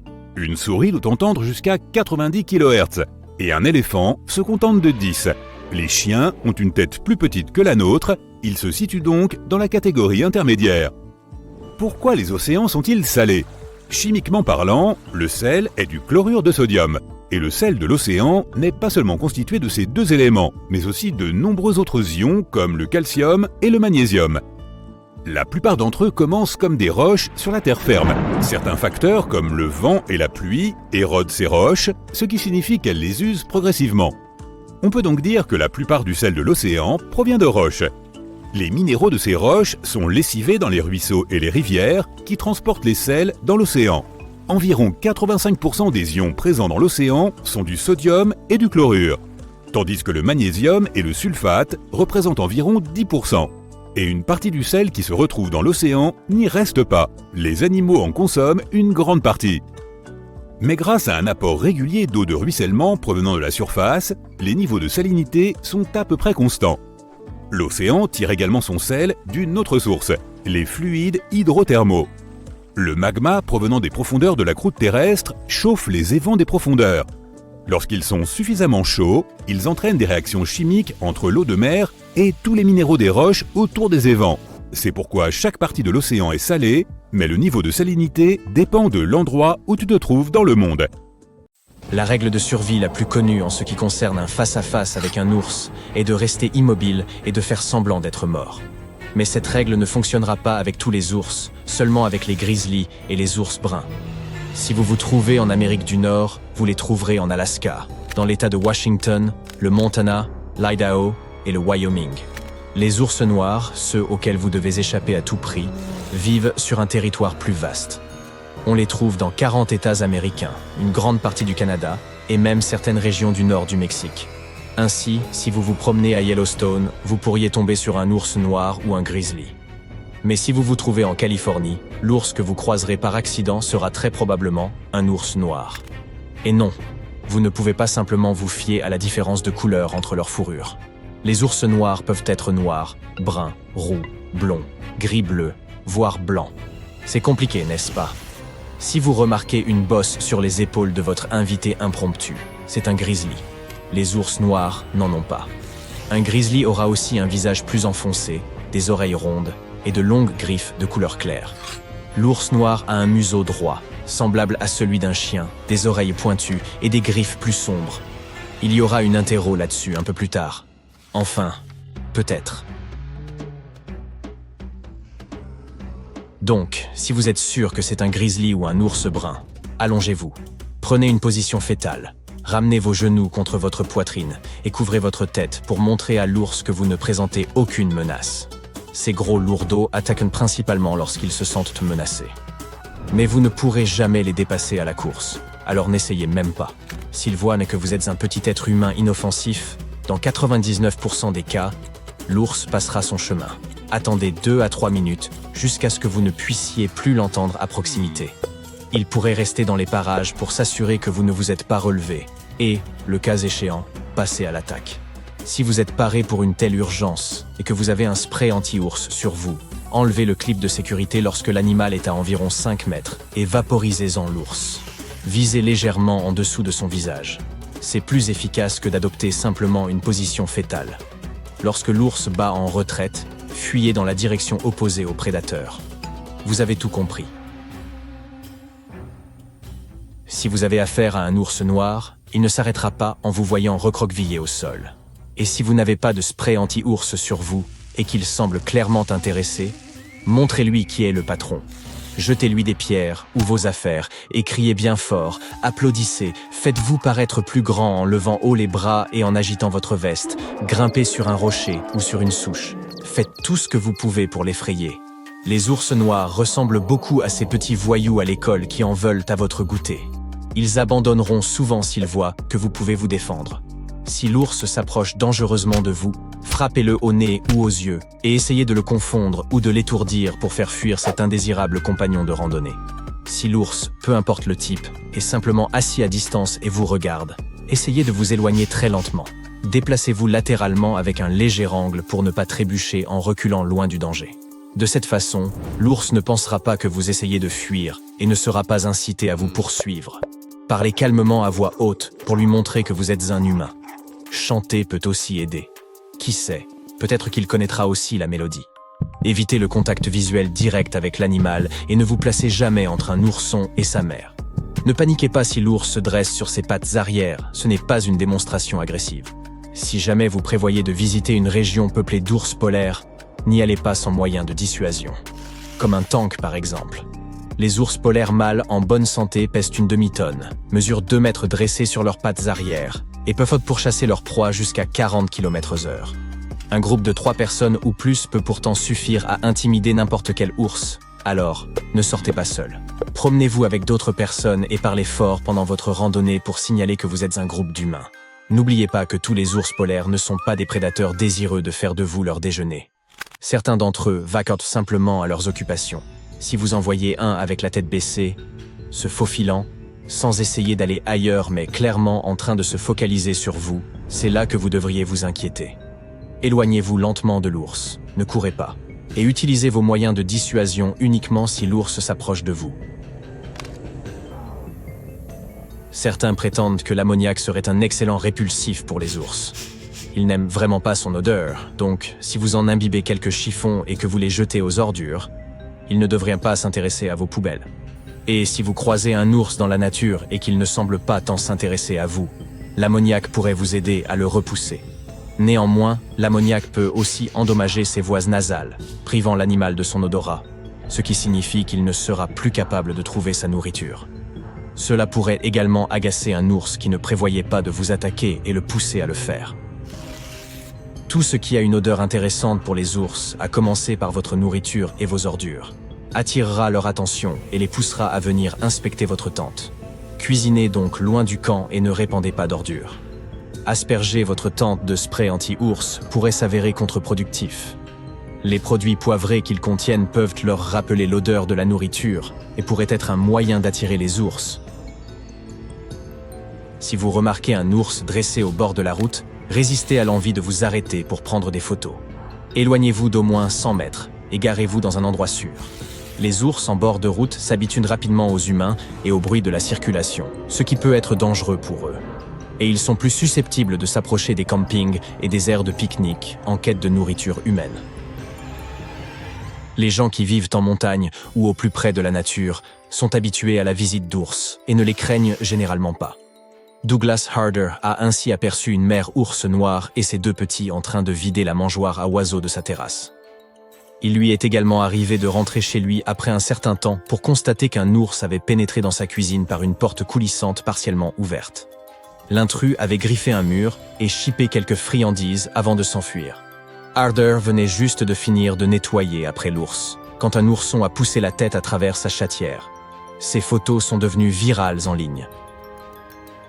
Kristen Jones, quant à elle, rendait visite à ses parents en Caroline du Nord et avait décidé de faire du yoga sur la rive d'un lac à proximité. Elle portait des écouteurs et n'a pas entendu l'ours s'approcher d'elle par derrière. Soudain, elle a senti quelqu'un renifler et lécher son cou.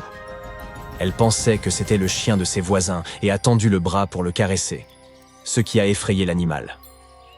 Kristen a réussi à prendre quelques photos de l'ours en train de s'enfuir, bien que personne n'ait cru à l'histoire de cette léchouille. Elle se souvient de ce moment comme du plus effrayant de sa vie et espère qu'il ne se répétera jamais. Quant à l'ours, il se trouvait très probablement dans les parages en quête de nourriture, dans les poubelles et sur les terrasses des gens. Les scientifiques qui observent les ours polaires notent à quel point ces animaux sont incroyablement intelligents. Les membres de Polar Bears International ont pris des centaines de photos afin d'étudier au plus près ces animaux. Avant de recourir à une cage spéciale, ils prenaient leurs photos au moyen d'un appareil fixé à l'extrémité d'un long poteau qui était abaissé à une certaine hauteur. Un jour, le flash de l'appareil photo s'est déclenché juste devant le visage d'un ours. Les films, les séries télévisées et les documentaires nous montrent deux sortes de situations. Tu montes à bord d'un navire de croisière et tu pars en voyage. Et pendant une tempête, le navire coule. La bonne nouvelle, c'est que tu survis. La mauvaise, c'est que tu es au milieu de la mer. Dans la deuxième situation, tu es dans un avion. Il y a un problème. Les moteurs prennent feu et l'avion s'écrase dans l'océan. Les vagues t'entourent et tu ne sais pas quoi faire. Dans les deux cas, il y a de grandes chances qu'on vienne te sauver.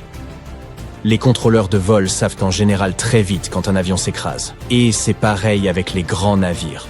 Les méthodes modernes de navigation et de communication aident les secouristes à te retrouver rapidement, surtout si plusieurs personnes sont en difficulté. Mais imaginons une situation bien plus terrifiante. Tu es dans une station balnéaire et tu dis à tes amis que tu veux manger quelque chose. Tu te rends à la plage, tu achètes à manger et tu décides de déjeuner en mer. Tu loues un catamaran ou un petit bateau, tu t'éloignes du rivage et tu t'endors. La chaleur intense te réveille, tu es en plein milieu de l'océan. Tu ne sais pas où se trouve le rivage, ni depuis combien de temps tu es là. Heureusement, tu as ton téléphone. Mais la mauvaise nouvelle, c'est qu'il n'a plus de batterie. À ce stade, tu peux commencer à t'inquiéter. Mais même si c'est un cliché, surtout ne panique pas. Les eaux qui t'entourent peuvent te rendre nerveux. Avoir l'impression d'être une chose minuscule dans une mer immense peut provoquer un sentiment de terreur. Mais tu dois comprendre que paniquer ne fera qu'empirer les choses. Tu dois garder ton sang-froid et réfléchir. D'abord, ta situation est avantageuse, car tu as un bateau.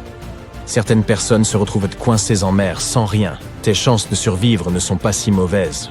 Au fait, si tu es dans l'eau sans bateau, mais que tu as un pantalon, tu peux facilement fabriquer un gilet de sauvetage. Il suffit de nouer les deux jambes du pantalon. Ensuite, agite l'eau avec ta main pour créer des bulles et faites en sorte qu'elle pénètre dans le pantalon. Après ça, saisis sa partie supérieure pour empêcher l'air de s'échapper et place-la autour de ton cou. Voilà, tu as un gilet de sauvetage. Mais revenons à ton bateau coincé en mer. Tu n'as pas de pantalon, seulement un short et un t-shirt. Tu as un reste de burrito et un peu d'eau dans une bouteille. Surtout, ne la bois pas tout d'un coup. Essaie de la faire durer le plus longtemps possible. Sache aussi que tu ne dois pas boire d'eau de mer. Le sel qu'elle contient te donnera encore plus soif et ton organisme sera en danger. Tu dois collecter de l'eau fraîche quand il pleut. Garde ta bouteille ouverte et laisse la pluie mouiller tes vêtements. L'important, c'est que si tu as nagé dans la mer dans ces habits, Ils seront couverts d'une fine couche de sel. Alors, d'abord, laisse l'eau de pluie tremper ton t-shirt, puis essore-le pour enlever tout le sel. Après ça, tu peux utiliser tes vêtements pour collecter de l'eau potable. Tu as maintenant toute une bouteille d'eau fraîche. Prends de petites gorgées plusieurs fois par jour et tu en auras assez pour une semaine. Maintenant, tu dois attraper du poisson. La bonne nouvelle, c'est que les créatures marines se sont approchées de toi. Le bateau attire leur attention. Elles viennent à toi par curiosité ou pour utiliser ton bateau comme abri. Tu n'as plus qu'à attraper ton déjeuner. Si tu portes des chaussures, utilise tes lacets ou déchire un morceau de tissu pour fabriquer une petite corde. Attache un morceau de ton burrito ou tout autre objet à l'extrémité de la corde et commence à pêcher. Maintenant, tu as de la nourriture et de l'eau et plus rien à craindre. Sauf les requins. Les couleurs vives ou une goutte de sang peuvent les attirer. Tu peux les effrayer en hurlant et en battant l'eau avec tes mains, en faisant du bruit. Ils se diront qu'ils sont tombés sur une bête très dangereuse. Un humain, pas une otarie sans défense. Oui, se battre avec un requin, c'est plutôt quelque chose qu'on voit dans les films. Mais si tu dois faire quelque chose, mieux vaut lui donner un coup sur le nez que paniquer dans l'eau. Tu as donc du poisson, de l'eau et un peu d'autorité. La vie est belle, mais il te manque quelque chose. Ah oui, il faut que tu rejoignes la terre ferme pour survivre. Tu peux attirer l'attention d'un avion ou d'un navire de passage. Ne t'inquiète pas si tu n'as pas de fusée de signalisation. Ton téléphone aidera les secouristes à te repérer. Utilise le panneau miroir de ton gadget pour réfléchir la lumière du soleil et utilise ce faisceau comme un signal. Il y a de fortes chances que des gens sur un navire ou même des pilotes dans un avion le voient. Tiens ton téléphone prêt pour ne pas manquer une occasion. Au fait, de nombreux bateaux sont équipés de fusées éclairantes et de gilets de sauvetage munis de réflecteurs. Utilise-les la nuit et les gens te verront de loin. Hélas, ton bateau de touriste n'en possède pas. Ton téléphone est donc ton seul moyen de te faire remarquer. Tu dois commencer à naviguer si tu ne vois personne qui pourrait te sauver. Si tu ne vois pas la côte, regarde l'eau. Plus tu es proche du rivage, plus elle sera claire. Donc, si tu arrives à distinguer une teinte moins sombre, tu sauras vers où te diriger. Et fais bien attention à la direction des vagues. Elles se dirigent vers le rivage. Regarde aussi le ciel. Si tu vois des mouettes ou d'autres oiseaux, suis-les. Tôt ou tard, ils te conduiront vers la plage. Mais ton repère principal ici, c'est le soleil. Il se lève toujours à l'est et se couche à l'ouest. À midi, il brille depuis le sud si tu es dans l'hémisphère nord. Et si tu es dans l'hémisphère sud, le soleil est au nord au milieu de la journée. Se concentrer sur ces signes te permettra de comprendre ta position et de te diriger vers la côte. Mais que faire si tu ne sais toujours pas quelle direction prendre? Essaie de te rappeler un matin dans ton hôtel. Rappelle-toi où se trouvait le soleil et quelle était ta position par rapport à lui. Par exemple, si tu étais sur le balcon et que tu voyais le lever du soleil à droite de tes fenêtres, c'est que tu étais orienté vers le sud. Dans ton bateau, imagine l'orientation de ton hôtel ou de ta maison par rapport au soleil du matin et dirige-toi dans cette direction. D'autres signes peuvent t'indiquer où se trouve la côte. Si l'eau devient boueuse, ça veut dire qu'il y a l'embouchure d'un fleuve à proximité. Déplace-toi en suivant cette eau boueuse. Une teinte verdâtre dans les nuages indique aussi que la terre est proche. Tu as donc dérivé pendant plusieurs jours et épuisé toutes tes réserves d'eau. À un moment donné, tu entends le cri des mouettes. Tu lèves les yeux et tu les aperçois. Tu les suis et tu remarques de l'eau boueuse. Tu es affamé, épuisé et assoiffé, mais heureux, parce que tu sais que le rivage est proche. Alors que la nuit tombe, tu aperçois les lumières de la ville au loin. Au matin, tu atteins la terre ferme et tu rentres à l'hôtel. Il y a diverses manières de survivre. Mais le plus important, c'est avant tout de savoir rester calme. Des gens ont survécu à plusieurs semaines et même à une année d'errance en pleine mer. Certains flottaient sur un navire brisé, un canot pneumatique ou les débris d'un bateau.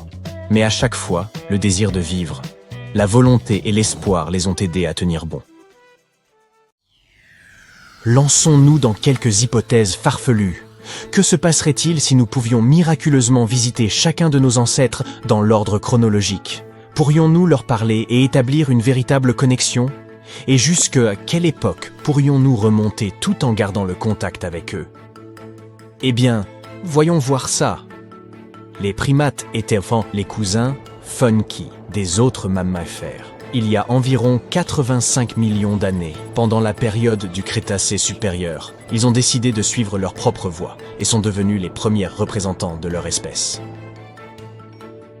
L'évolution humaine est très complexe et nous ne pouvons pas tracer de ligne distincte là où elle a précisément débuté. Mais nous allons commencer par les hominini.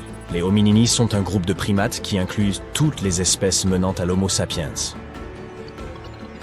Très bien. Imaginez que vous ayez grimpé dans votre super machine à remonter le temps et que vous ayez atterri dans le passé, à l'époque où les hominini parcouraient la Terre. Que se passerait-il?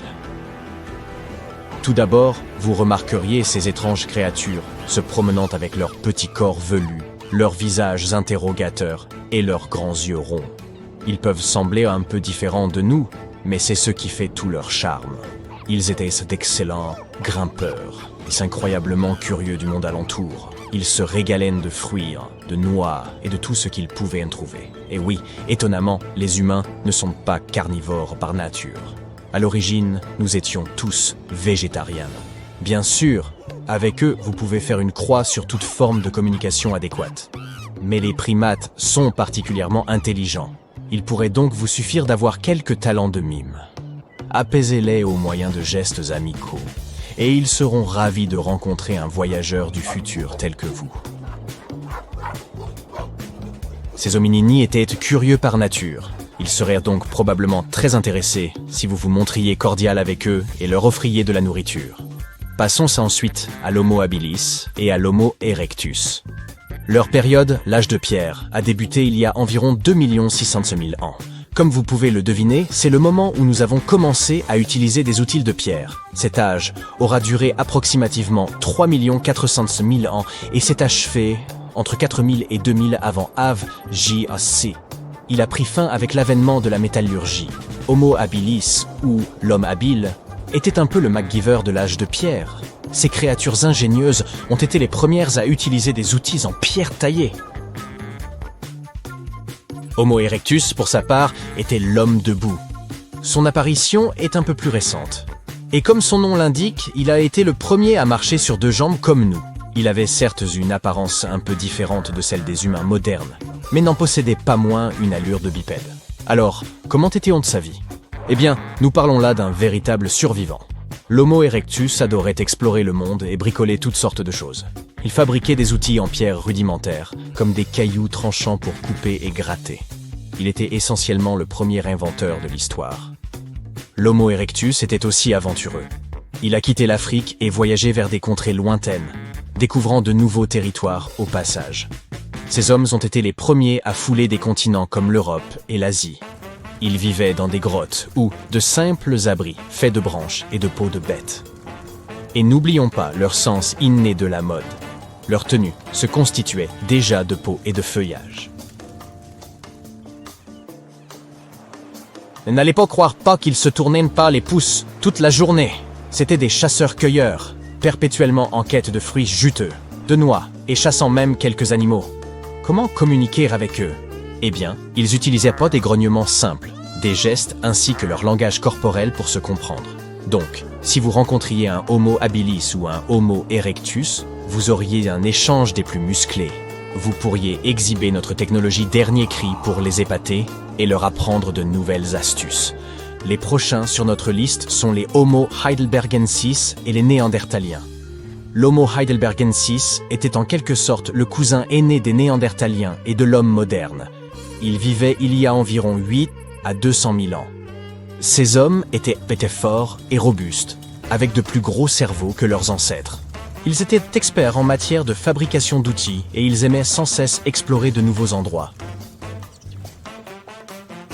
Les Néandertaliens ont vécu en Europe et en Asie sur une période allant de 400 000 à 40 000 ans.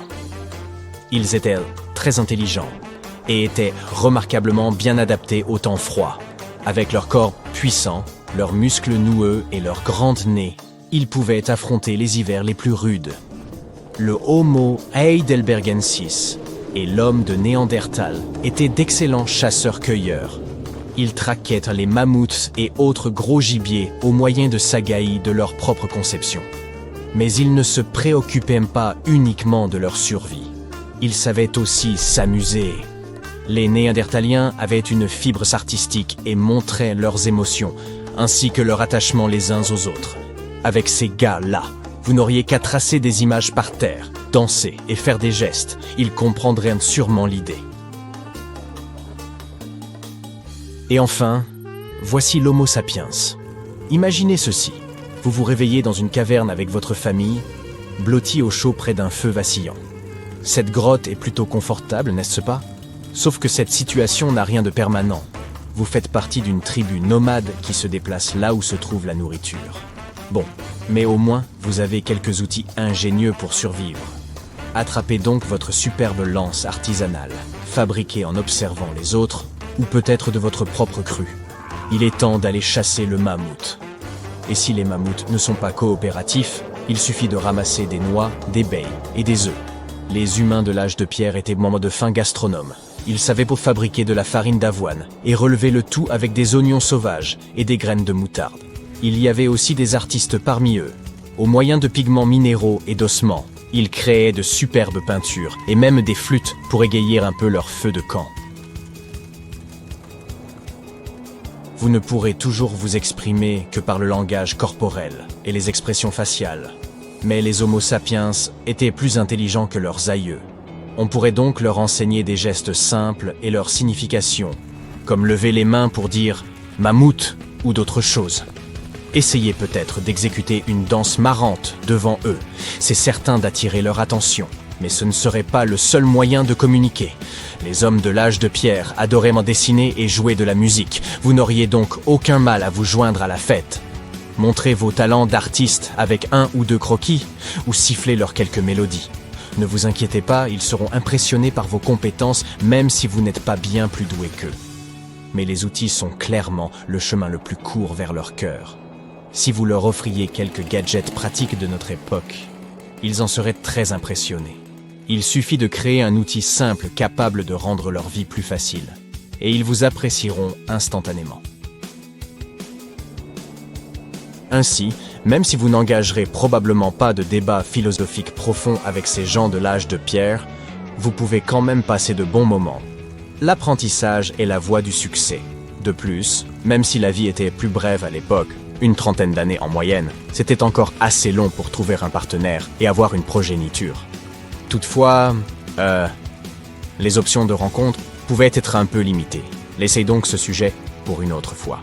Il faudra juste tenir votre hache à portée de main pendant la nuit car, il n'était pas rare que nos ancêtres se mangent entre eux et se décapitent les uns les autres. Et ça craint. Terminons notre voyage avec l'âge du bronze, juste pour le plaisir. Cette période a duré de 3300 à environ 1200 avant J.H. Et devinez quoi? Les gens de cette époque ne juraient que par ce métal solide que l'on appelle le bronze. C'est l'époque où nous sommes devenus créatifs et avons commencé à utiliser cet alliage pour fabriquer toutes sortes de choses. Le bronze est un mélange de cuivre et d'étain, ce qui le rend plus dur et plus durable que toute autre chose de cette période. De formidables civilisations ont commencé à poindre un peu partout. Elles fabriquaient leur propre bronze en fondant du cuivre et en le mélangeant avec de l'étain ou l'échangeaient avec leurs voisins. Ainsi, lorsque vous visiterez cette ère ancienne, vous serez émerveillé par les cités animées de l'âge du bronze, ornées de statues en métal massif, de marchés pittoresques et de temples grandioses dédiés aux dieux. C'est au cours de l'âge du bronze que nous avons finalement développé les langues et l'écriture. La Mésopotamie et l'Égypte ont ouvert le bal avec leurs formidables alphabets cunéiformes et hiéroglyphiques, les premiers systèmes d'écriture jamais inventés. Ils étaient, pour ainsi dire, les rois de la calligraphie. N'oubliez pas que la langue pourrait être un peu différente, vous n'entendriez que des mots inconnus. Mais avec ces humains, vous pouvez au moins utiliser des dessins, du chant et bien d'autres choses pour communiquer. Voilà, c'est à peu près à quoi ressemblerait une rencontre avec nos lointains ancêtres. Quel incroyable voyage à travers le temps. Alors, n'oubliez pas de chérir notre passé tout en appréciant les merveilles de notre monde moderne. Restez à l'écoute